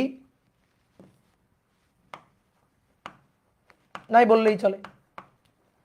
তাহলে আন্তঃআণবিক আকর্ষণ বিকর্ষণ বল যদি না থাকে তাহলে কি যেন থাকবে না? বলো কি যেন থাকবে না? বিভব শক্তি থাকবে না। তাহলে কোনো বিভব শক্তি নাই, কোনো বিভব শক্তি নাই। তাহলে কোনো বিভব শক্তি যদি না থাকে সমস্ত শক্তি কেমন শক্তি?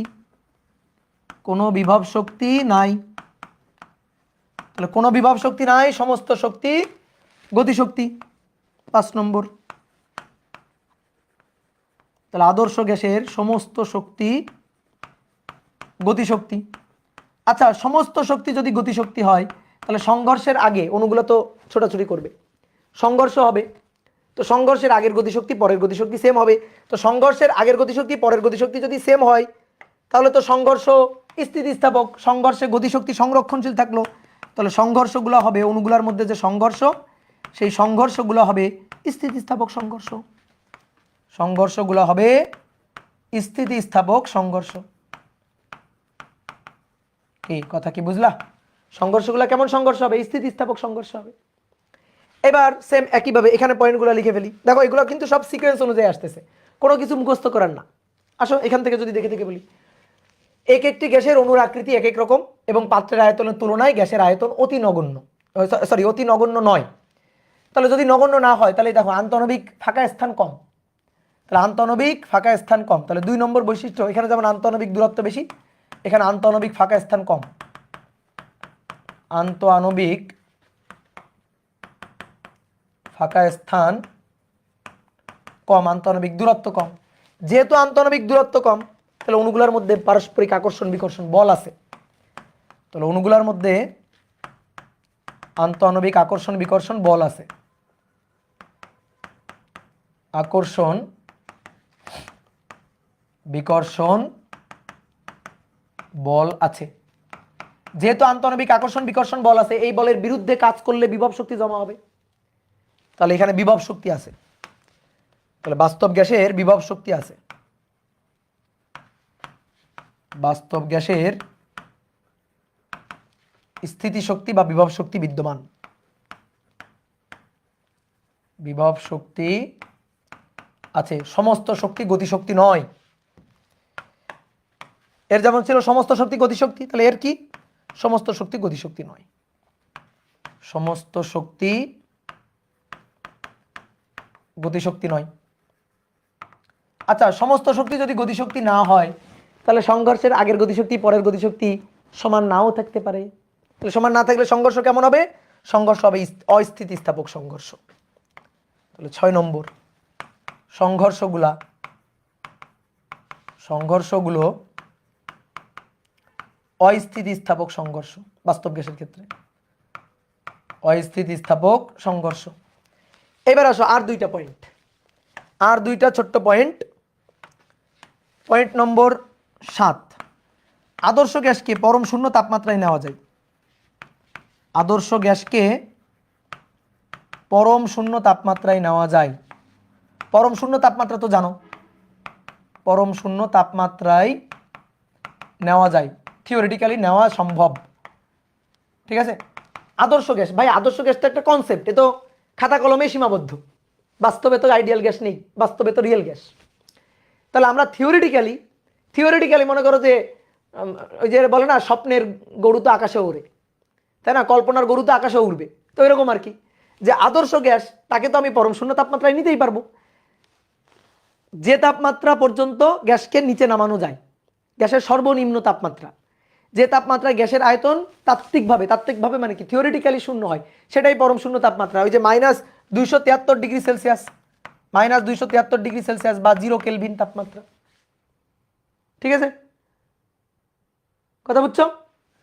এবার 8 নম্বর আর একটা বৈশিষ্ট্য হচ্ছে পিভি ইকুয়াল টু এনআরটি, মানে পিভি ইকুয়াল টু এনআরটি এই সূত্রটা মানে আদর্শ গ্যাসের সূত্র মানবে না? পিভি ইকুয়াল টু এনআরটি, এটা তো আদর্শ গ্যাসের জন্যই, তাহলে আদর্শ gas PV equal to nRT এটা মানবে। এখানে কি হবে? এখানে তাহলে এর উল্টা 7 নম্বর, বাস্তব গ্যাসকে পরম শূন্য তাপমাত্রায় নেওয়া সম্ভব না। আসলেই তো প্র্যাকটিক্যালি কোনো গ্যাসকে তুমি তো পরম শূন্য তাপমাত্রায় নিতে পারবে না। তাহলে বাস্তব গ্যাসকে পরম শূন্য তাপমাত্রায় নেওয়া যায় না, আর এটা পিভি ইকুয়াল টু এনআরটি মানে না, পিভি ইকুয়াল টু এনআরটি মানে না। ঠিক আছে, বাস্তব gas PV equal to nRT, এই সূত্রটা মানবে না। বাস্তব গ্যাসের সূত্র অন্যরকম। বাস্তব গ্যাসের সূত্রটা আমি ভুলে গেছি, দাঁড়াও একটু লিখে দিই। বাস্তব গ্যাসের ক্ষেত্রে এই সূত্রটা হবে পি মাইনাস এন বি, এরকম কিছু একটা, দাঁড়াও দেখি একটু।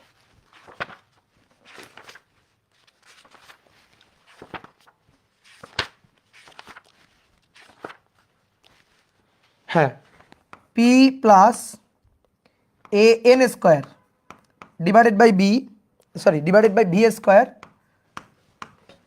তারপরে V minus N B equal to NRT, যেখানে এ আর বি দুইটা আরবিটারি কনস্ট্যান্ট। এই যে পি দেখো, পি ভি না, পি এর সাথে A N square divided by B square.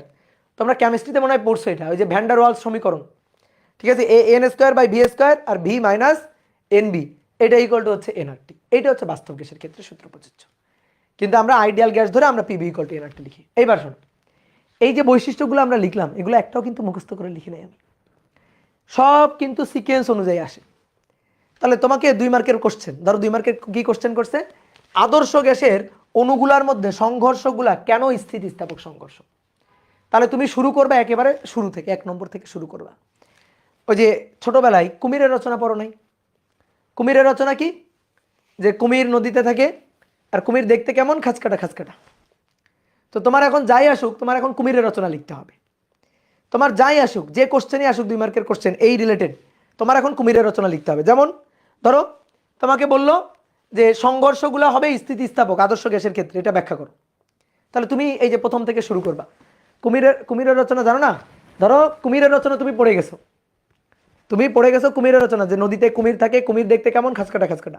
এখন তোমার পরীক্ষায় আসছে কি, পরীক্ষায় আসছে গরু রচনা।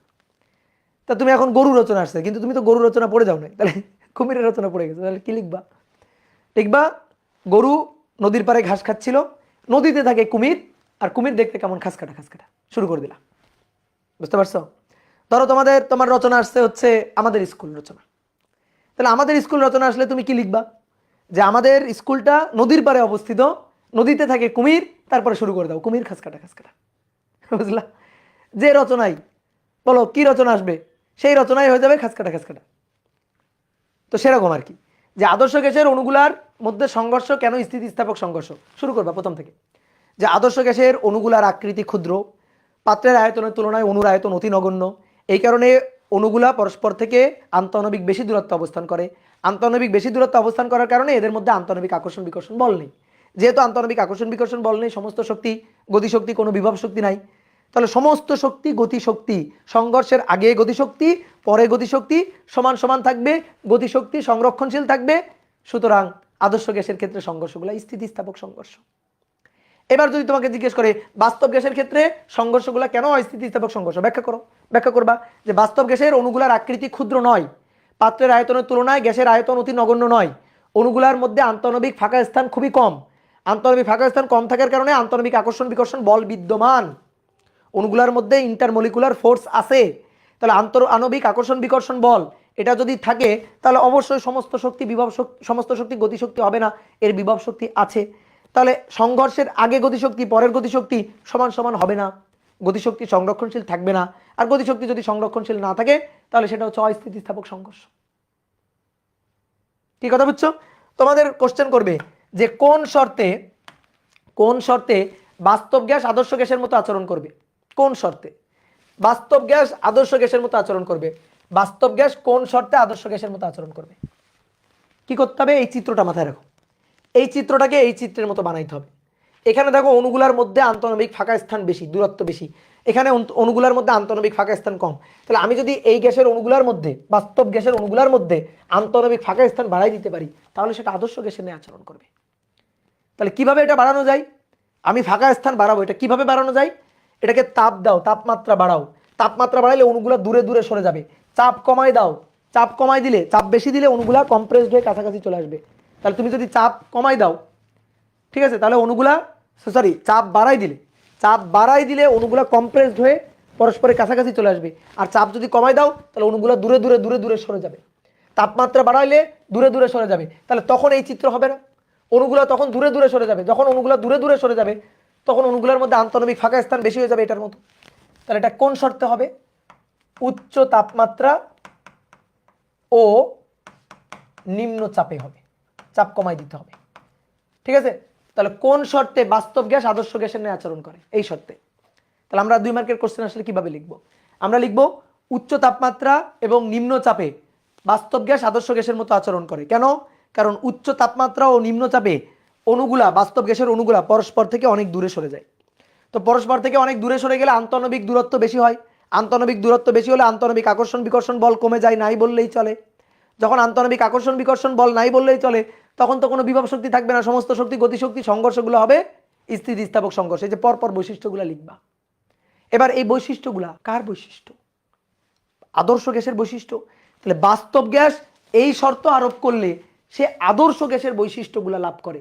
তাহলে এই শর্তে বাস্তব গ্যাস আদর্শ গ্যাসের ন্যায় আচরণ করে। বুঝলা? তাহলে বলো তো এবার কোন শর্তে আদর্শ গ্যাস বাস্তব গ্যাসের ন্যায় আচরণ করবে? কোন শর্তে? বলো কোন শর্তে এটাকে এটার মতো আচরণ করাইতে পারবো? আমার কি করতে হবে? এই চিত্রটাকে এটার মতো বানাইতে হবে, অর্থাৎ অণুগুলাকে কাছাকাছি নিয়ে আসতে হবে। কাছাকাছি নিয়ে আসতে হবে, চাপ দাও, চাপ দিলে কাছাকাছি চলে আসবে। তাপমাত্রা কমাই দাও, তাপমাত্রা বাড়াই দিলে দূরে দূরে সরে যায়, তাপমাত্রা কমাই দিলে কাছে চলে আসবে কম্প্রেসড হয়ে। তাহলে কি করতে হবে? উল্টা কাজটা করতে হবে। ঠিক আছে, কি করতে হবে?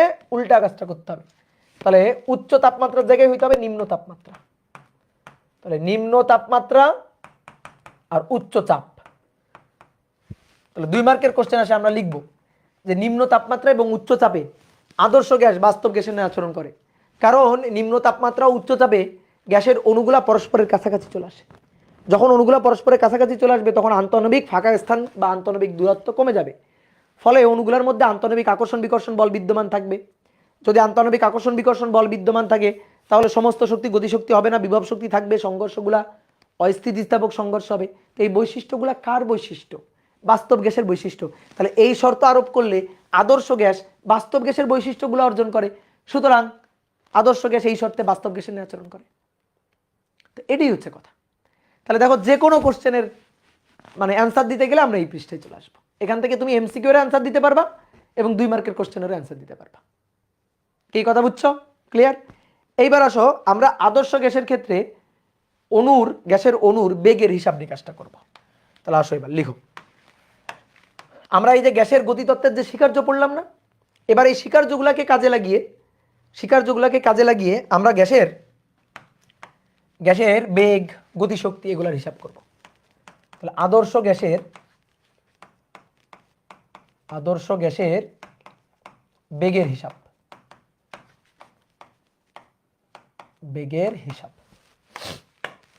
চলো লিখে ফেলি। আদর্শ গ্যাসের বেগের হিসাব করতে হবে।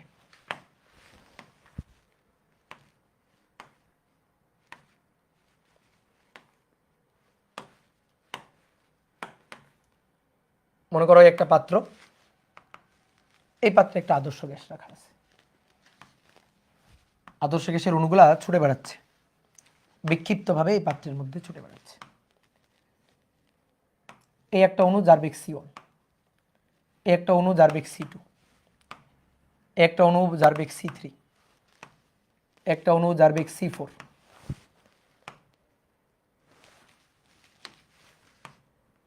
এই অণুটার বেগ C5, এই অণুটার বেগ C6। এরকম অণুগুলা এই পাত্রের মধ্যে ছুটে বেড়াচ্ছে। আচ্ছা, বেগ কয় মাত্রিক? ত্রিমাত্রিক। তাহলে বেগ C এটা কিন্তু ত্রিমাত্রিক বেগ, অর্থাৎ এক্স অক্ষ বরাবর তার উপাংশ ইউ, ওয়াই অক্ষ বরাবর ভি, আর জেড অক্ষ বরাবর উপাংশ হচ্ছে ডব্লিউ।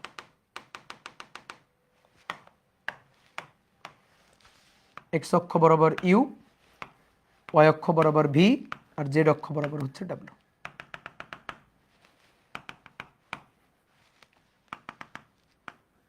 ঠিক আছে, এবার দেখো এই পাত্রে যে অণুগুলো আছে, কতগুলো অণু আছে? ধরো এন সংখ্যক অণু আছে এই পাত্রের মধ্যে।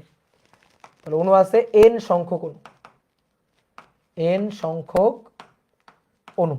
প্রথম অণুর বেগ C1, দ্বিতীয় অণুর বেগ C2, তৃতীয় অণুর বেগ C3, এভাবে dot dot dot dot last অণুটার বেগ হচ্ছে Cn। ধরো এটা হচ্ছে লাস্ট অণুটা, এটার বেগ হচ্ছে Cn। তাহলে এন সংখ্যক অণু আছে, প্রত্যেকটার বেগ ত্রিমাত্রিক বেগ। এখন দেখো এক একটা অণুর বেগ তো এক এক রকম। এখন আমরা হিসাব নিকাশ করার জন্য তো বেগের একটা মান চাই, তাহলে আমরা কি করব বলো তো? যখন এরকম সমস্যায় পড়ি, যখন আমরা দেখি আচ্ছা এক একটা অণুর বেগ এক এক রকম, এক একটা মান এক এক রকম, তাহলে আমরা তখন কি নিয়ে কাজ করি? আমরা তখন গড় নিয়ে কাজ করি না, গড়। তাহলে আমরা এখান থেকে গড় বেগ হিসাব করব। তাহলে আসো গড় বেগ, গড় বেগ। দেখো সংজ্ঞা কিভাবে দিবা, একটা মজার ব্যাপার বলি। গড় বেগ এর সংজ্ঞা আর কি? বেগের গড় গো, ঠিক আছে? সরি, বেগের বেগের গড় মান, বেগের বর্গ না, বেগের গড় মান। তাহলে বেগের কি? গড় মান। তাহলে কোনো গ্যাসের সকল অণুর, কোনো গ্যাসের, এই যে পাত্রে গ্যাসটা আছে, তাহলে কোনো গ্যাসের সকল অণুর, সকল অণুর বেগের গড় মানকে, বেগের গড় মানকে গড় বেগ বলে, গড় বেগ বলে। আচ্ছা গড় বেগকে আমরা কি দিয়ে প্রকাশ করব? বেগকে তো আমরা সি দিয়ে প্রকাশ করি, বেগকে আমরা সি দিয়ে প্রকাশ করি। তাহলে গড় বেগকে কি দিয়ে প্রকাশ করব? বেগের গড় বার, এই তো বেগের কি? জাস্ট গড়, সি বার। তাহলে সি বার কি হবে? এখানে এন সংখ্যক অণু আছে, তাহলে প্রথম, দ্বিতীয়, তৃতীয়, চতুর্থ ডট ডট ডট এন তম অণুর বেগ যথাক্রমে C1, C2, C3, C4 dot dot dot Cn। তাহলে বেগগুলো নিব C1, C2, C3 dot dot dot Cn। এই যে বেগগুলো যোগ করব, তারপরে টোটাল অণুর সংখ্যা কত? n, সেটা দিয়ে ভাগ দিব, ভাগ দিলে গড় হয়ে যাবে। এর এককটা কি হবে যদি বলি? এর এককটা ভাই বেগের গড়, উপরে বেগ যোগ করে n দিয়ে সংখ্যা দিয়ে ভাগ, তাহলে বেগের গড় এর একক কি হবে? একক হবে metre per second, metre per second, এটা হবে একক। এইবার আসো গড় বর্গ বেগ, গড় বর্গ বেগ। দেখো এবার গড় বর্গ বেগ আমরা তিনটা জিনিস হিসাব করব, গড় বেগ, গড় বর্গ বেগ, আর একটা হচ্ছে মূল গড় বর্গ বেগ। তাহলে এবার আসো বেগের বর্গের গড় মান, লাস্টের দিক থেকে আসবা সংজ্ঞা দেওয়ার জন্য। অনেকে এই জিনিসগুলো নিয়ে খুবই জড়াই ফেলে, ঠিক আছে? তুমিও দেখবা জড়াই ফেলবা মাঝে মাঝে। এই কারণে একটা শর্টকাট সিকোয়েন্স মাথায় রাখবা, সেটা হচ্ছে সংজ্ঞা টঙ্গা দেওয়ার সময় বা বোঝার সময় আমরা সবসময় নামের লাস্টের দিক থেকে আসতে চাই। তাহলে নামের লাস্টের দিক থেকে গড় বর্গ বেগ, ওকে। তাহলে কোনো গ্যাসের সকল অণুর বেগের বর্গের গড় মানকে, লাস্টের দিক থেকে আসবা, বেগের বর্গের গড় মানকে। তাহলে কোনো গ্যাসের,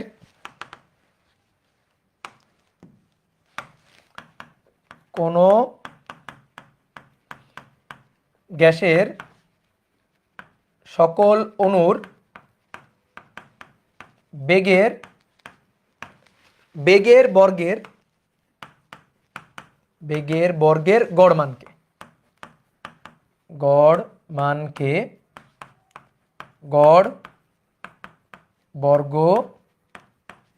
বেগ বলে, গড় বর্গ বেগ বলে। তাহলে বেগের বর্গের গড় মান, বুঝলা?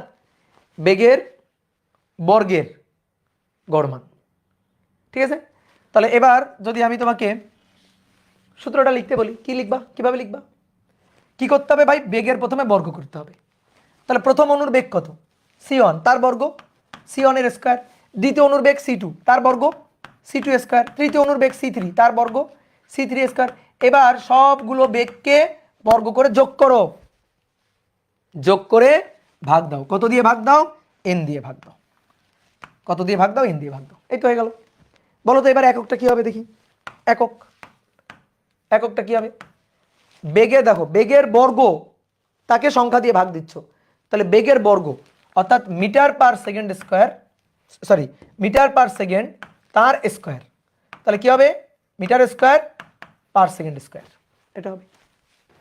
ওকে, এবার আরেকটা জিনিস হচ্ছে মূল গড় বর্গ বেগ। এটাই হচ্ছে সবচেয়ে ইম্পর্টেন্ট জিনিস, মূল গড় বর্গ বেগ অথবা বর্গমূল গড় বর্গ বেগ, বর্গমূল গড় বর্গ বেগ। পাখি পাকা পেঁপে খায়, বলো তো দেখি 10 বার বলো টানা। পাখি পাকা পেঁপে খায়, বলো দেখি 10 বার টানা বলো। কি আটকে গেছে না? এবার বলো দেখি, বর্গমূল গড় বর্গবেগ, বলো বর্গমূল গড় বর্গবেগ, বর্গমূল গড় বর্গবেগ, বর্গমূল গড় বর্গবেগ, বলো। দেখো এটা কিছুক্ষণ পর উল্টা পাল্টা হয়ে যাবে। তো দেখো, বর্গমূল গড় বর্গবেগ লাস্টের দিক থেকে আসতে হবে, লাস্টের দিক থেকে। বেগের বর্গের গড় মানের বর্গমূলকে, বেগের বর্গ করব, তারপরে তার গড় করব, করে তার বর্গমূল, মূল মানে বর্গমূল আর কি, এই যে পরের লাইনে লেখা আছে মূল মানে বর্গমূল। তাহলে আসলে লিখি, কোন গ্যাসের সকল অণুর বেগের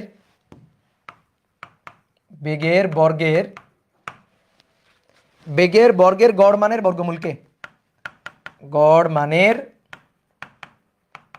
বর্গমূলকে, মূল গড় বর্গবেগ বলে, মূল গড় বর্গবেগ বলে। এটাকে কিভাবে লিখবো সূত্রটা দেখো, তাকাও বোর্ডে তাকাও। বেগের বর্গ তার গড় দেন তার বর্গমূল, বুঝছো? এইগুলো করা যাবে না কিন্তু, এই যে এইটা লিখলা হবে না কিন্তু। এটা কি করছো জানো? বেগের গড় মান করছো, তারপরে বর্গ করছো, তারপরে বর্গমূল করছো, না হবে না। ভালো করে বুঝো, লাস্টের দিক থেকে বেগের বর্গ করো, বেগের বর্গ, তারপরে গড় করো, তারপরে বর্গমূল করো। তাহলে বেগের বর্গের গড় মানের বর্গমূল, এটাকে বলা হয় সিআরএমএস, বুঝছো? সিআরএমএস, আরএমএস মানে রুট মিন স্কোয়ার, এই যে রুট, এম এ মিন মানে গড়, স্কোয়ার, ঠিক আছে, স্কোয়ার। তাহলে রুট মিন স্কোয়ার, লাস্টের দিক থেকে আসো, রুট এই যে লাস্টের দিক থেকে স্কোয়ার করবা, লাস্টের দিক থেকে আসবা, স্কোয়ার করবা, মিন গড় করবা, দেন রুট করবা। তাহলে কি করব? প্রথমে স্কোয়ার করবা, আসো, C1 square, C2 square, C3 square, dot dot dot dot dot dot CN square, then তাকে ভাগ দিব n দিয়ে। তাহলে বেগের বর্গ করব, তারপরে তাকে n দিয়ে ভাগ দিব, গড় করব, ঠিক আছে। তারপরে কি? তারপরে বর্গমূল। এই যে এবার বর্গমূল চিহ্ন দিয়ে দাও, এই যে বর্গমূল, এটাই হচ্ছে মূল গড় বর্গবেগ। একক কি হবে ভাই? এর এককটা কি হবে? এর একক হবে মিটার পার সেকেন্ড।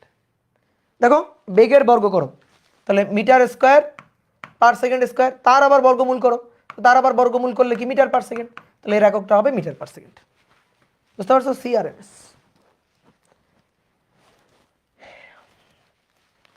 গড় বেগটাকে কিন্তু সি অ্যাভারেজও বলে, ঠিক আছে, গড় বেগ সি অ্যাভারেজ, এবি দিয়েও লেখে।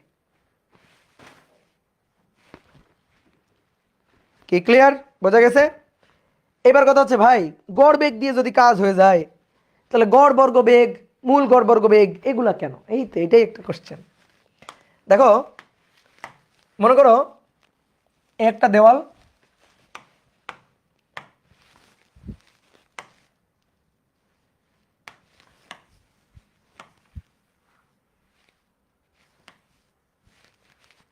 হাত দিয়ে আঁকাই ভালো। মনে করো পাত্রের এই একটা দেওয়াল, আর এই একটা দেওয়াল আছে, একটা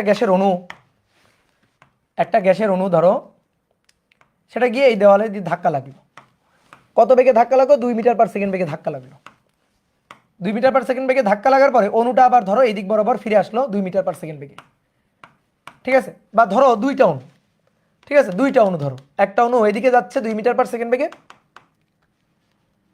ধরো এই পাত্রের মধ্যে দুইটা অণু আছে, একটা অণু এদিকে যাচ্ছে 2 মিটার পার সেকেন্ড বেগে, দ্যাট ইজ C1, আর একটা অণু এইদিকে আসতেছে 2 মিটার পার সেকেন্ড বেগে, that is C2, 2 metre per second বেগে।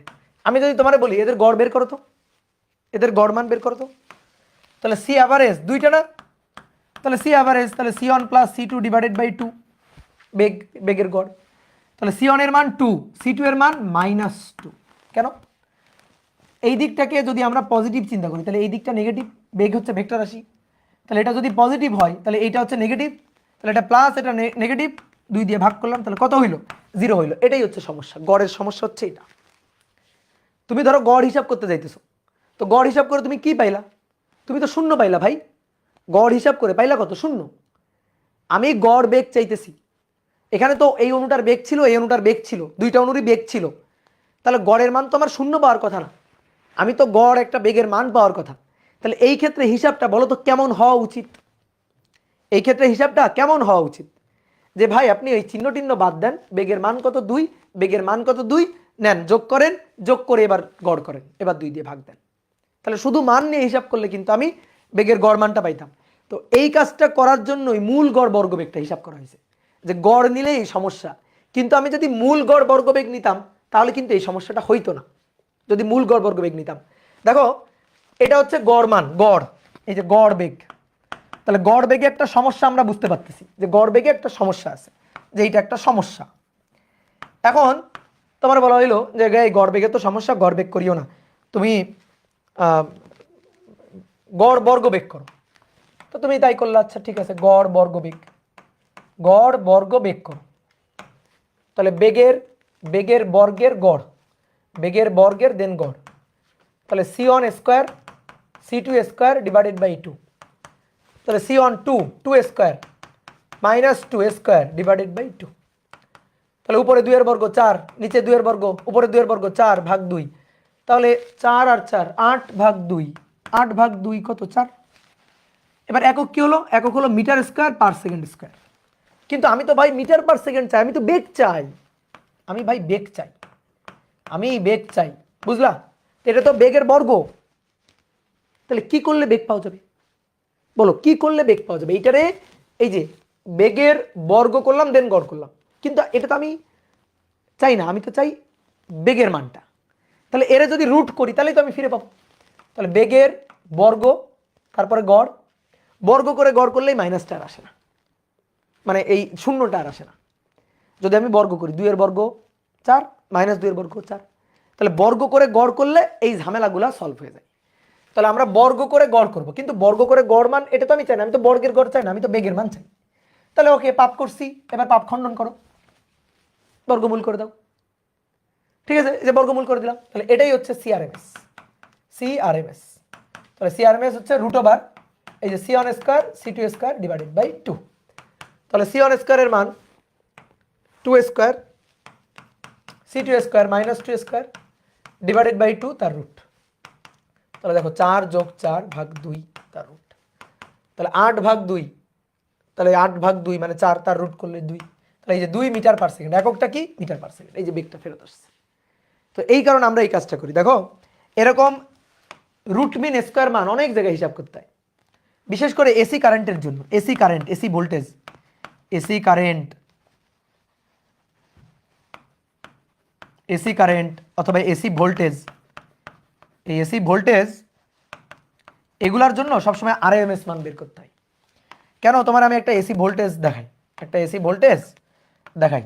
এসি কি করে? দিক পরিবর্তন করে, এসি দিক পরিবর্তন করে, এটা ভোল্টেজ, এটা টাইম। শোনো ভোল্টেজটা কেমন হবে, ভোল্টেজটা শূন্যতে শূন্য বা কারেন্ট শূন্যতে শূন্য, টি যখন শূন্য তখন শূন্য। এবার একটু পরে ভোল্টেজ বাড়বে পজিটিভ, তারপরে ভোল্টেজ আরও বাড়বে পজিটিভ, আরও বাড়বে সর্বোচ্চ পজিটিভ, এবার কমতে থাকবে কমতে থাকবে কমতে থাকবে শূন্য, এই যে শূন্য হয়ে গেল। এবার কি হবে জানো? এবার ভোল্টেজটা উল্টা হবে, অর্থাৎ ব্যাটারির আগে ছিল এটা প্লাস এটা ছিল মাইনাস, এবার উল্টে যাবে, উল্টে এটা হবে মাইনাস এইটা হবে প্লাস, এটা হবে মাইনাস এটা হবে প্লাস, ঠিক আছে, উল্টে যাবে। তাহলে উল্টে যদি যায় তাহলে এবার নিচের দিকে, এই যে নিচের দিকে মাইনাস ভোল্টেজ, মাইনাস সবচেয়ে বেশি ভোল্টেজ, তারপর আবার কমতে কমতে শূন্য। তাহলে একটা এসি সোর্সের সাপ্লাই যদি আমি আঁকি, তাহলে এসি সোর্সের সাপ্লাইটা দেখতে এরকম, এরকম মানটা, যে প্রথমে মানটা শূন্য ছিল, তারপরে মানটা আস্তে আস্তে বাড়তে গিয়ে পিক ভ্যালুতে পৌঁছালো, তারপর আবার কমতে কমতে শূন্য হলে এবার দিক চেঞ্জ করে বিপরীত দিকে। এখন আমি তোমাকে বললাম যে আচ্ছা ভোল্টেজের মান কত, আমাকে বলো ভোল্টেজের মান কত। এখানে ভোল্টেজের মান কত? দেখো পিক ভ্যালুটা ধরো 5 ভোল্ট, এই যে পিক ভ্যালু এদিকে -5 ভোল্ট।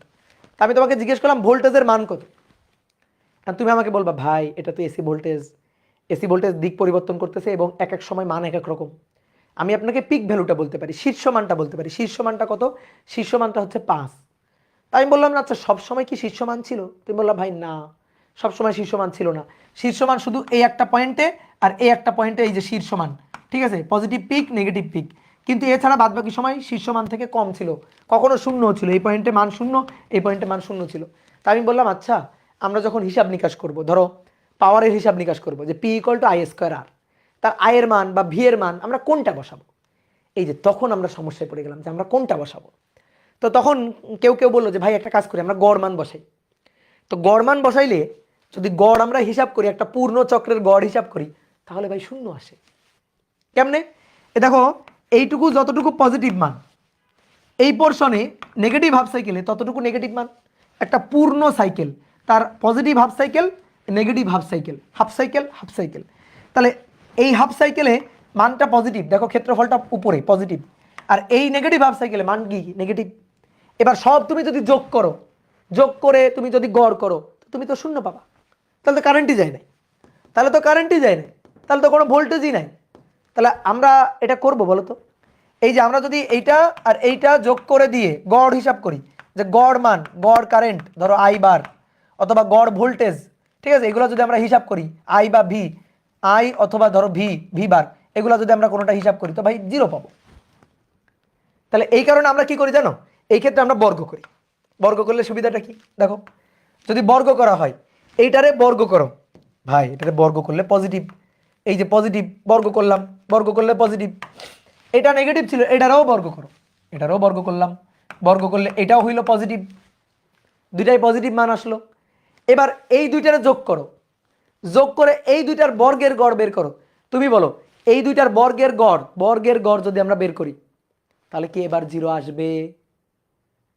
আমি এটাকে বর্গ করছি, এটাকে বর্গ করছি, এবার দুটার বর্গের বর্গের গড় করো, বর্গমানের গড় করো, এবার কি শূন্য আসবে? না।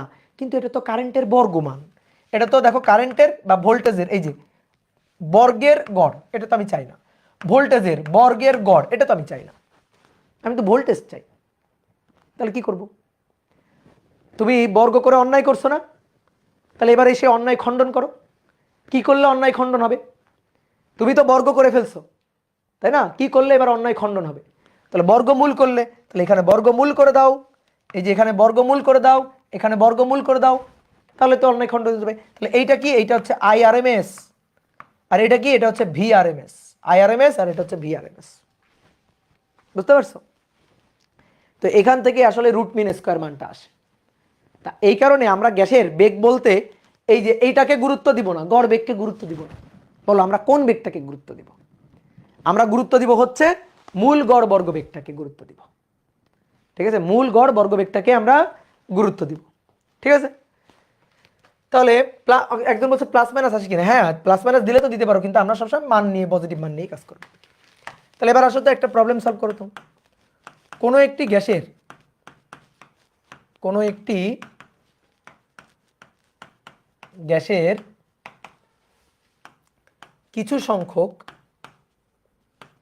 কিছু সংখ্যক অণুর বেগ যথাক্রমে, অণুর বেগ যথাক্রমে 4 কিলোমিটার পার সেকেন্ড, 4 কিলোমিটার অনেক বেশি, 4 metre per second, 4.5 metre per second, 3.2 metre per second, 4 metre per second, 4.1 metre per second, 4.5 metre per second, 3.8 metre per second, 3.3 metre per second,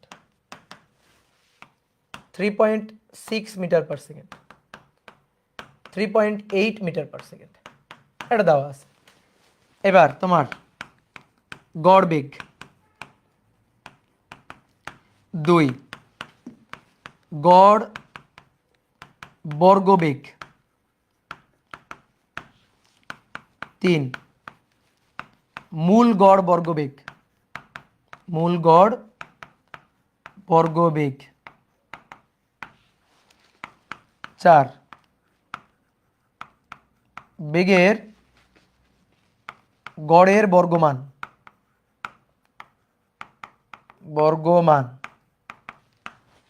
5, বেগের বর্গের বর্গমূলীয় মান, বর্গমূলীয় মান নির্ণয় করো। এই কটা হিসাব আমাদের করতে হবে, ঠিক আছে? তো চলো এটাই লাস্ট ম্যাথ, দেখি পারি কিনা আমরা। গড় বেগ বের করতে বলছে 1 নম্বর গড় বেগ, সি অ্যাভারেজ বা সি বার, তাহলে C1 plus C2 plus dot dot dot dot CN divided by N। বসাও, এবার বসাও এখানে 4 প্লাস 4.5 প্লাস, এগুলো কোনো ম্যাথ হলো? এগুলো তো 9 10 ম্যাথ। 3.2 প্লাস 4, অথবা একটা কাজ করতে পারো, 4 এর সাথে 2 গুণ দিয়ে দিতে পারো, কারণ 4 আছে কয়টা? একটা, দুইটা 4 আছে, তাহলে 4 গুণ 2 ও দিতে পারো, অথবা তুমি 4 লিখলে লিখবা, সমস্যা নেই। 4.1, তারপরে 4.5 আরও একবার আছে, তাহলে 4.5 ইন্টু 2 ও দিতে পারো, বা 4.5 লিখলা, 4.5, 3.8, 3.3, 3.6, 3.8, 3.6 অ্যান্ড 3.8 যোগ করে ভাগ দাও, ঠিক আছে? যোগ করে কয়টা? 1 2 3 4 5 6 7 8 9 10টা, 10 দিয়ে ভাগ দিবা, দেখি গুনি, 1 2 3 4 5 6 7 8 9 10টা, 10 দিয়ে ভাগ দিবা। তাহলে বলো তো এটা কত আসছে? 3.88। ওকে, তাহলে 3.88 মিটার পার সেকেন্ড, ডান। এবার 2 নম্বর, বলো 2 নম্বর কি বলছে? গড় বর্গ বেগ নির্ণয় করো। গড় বর্গ বেগ, বেগের বর্গের গড় মান, বেগের বর্গের গড় মান, গড় বর্গ বেগ। তাহলে এবার বেগের বর্গের গড় মান, 4 আছে কয়টা? 4 একটা, দুইটা, তাহলে 2 4 স্কোয়ার, বুঝছো? 4 স্কোয়ার মানে 2 4 স্কোয়ার। 4.5 কয়টা? 4.5 আর নেই, 4.5 দুইটা, তাহলে 4.5 স্কোয়ার ইন্টু 2 বা 2 4.5 স্কোয়ার, ঠিক আছে? সূত্র আর লিখলাম না, নাকি সূত্র লিখতে হবে? সূত্র লিখতে হবে, বেগের বর্গের গড় মান, বেগের বর্গের গড় মান।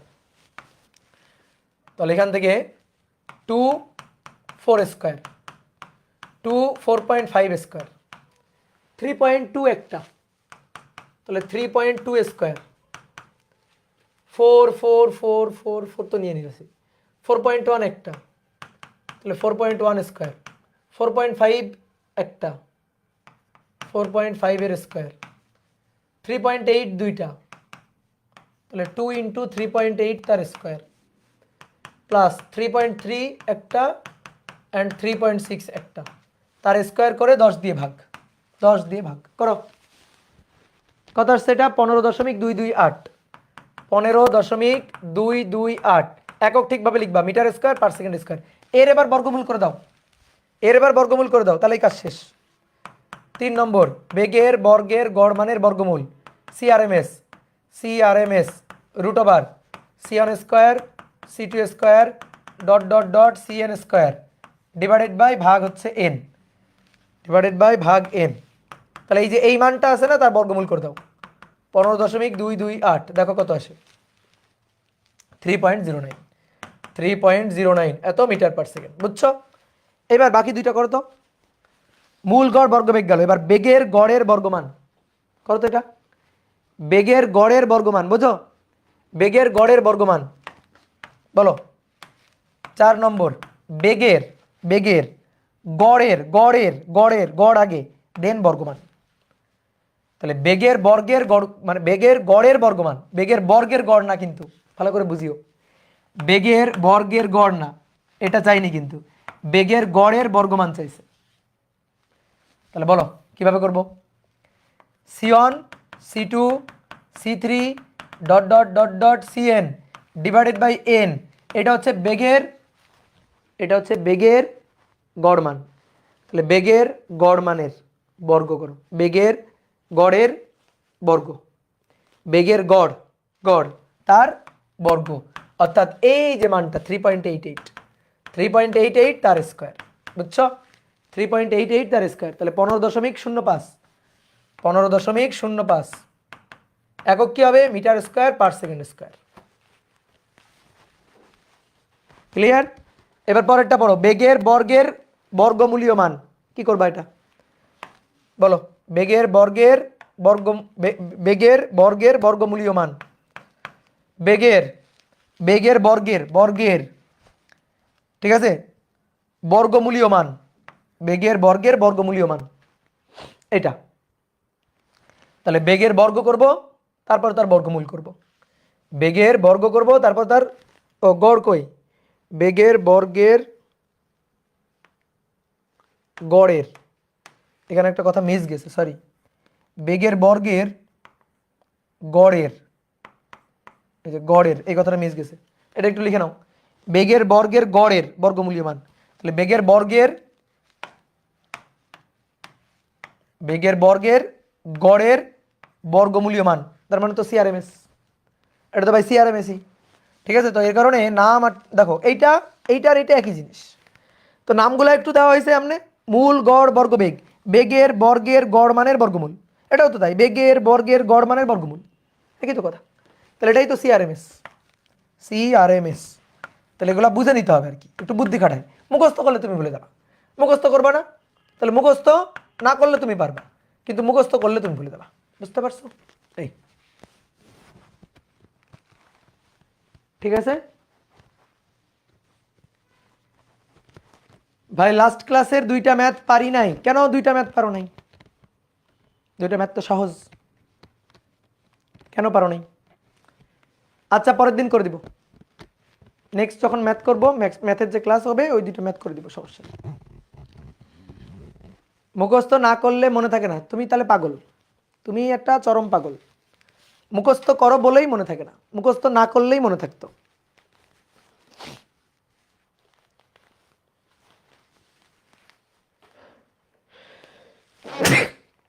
সরি, ওকে। আচ্ছা যেগুলো পারো নাই, যেগুলো আর কি হোমওয়ার্ক দিয়েছিলাম 3টা ম্যাথ, ওটা আমি করে দিব, সমস্যা নেই, ওটা নেক্সট দিন যেদিন ম্যাথ করাবো করে দিব। ওকে, তাহলে আজকে এই পর্যন্ত, টাটা, ভালো থাকো।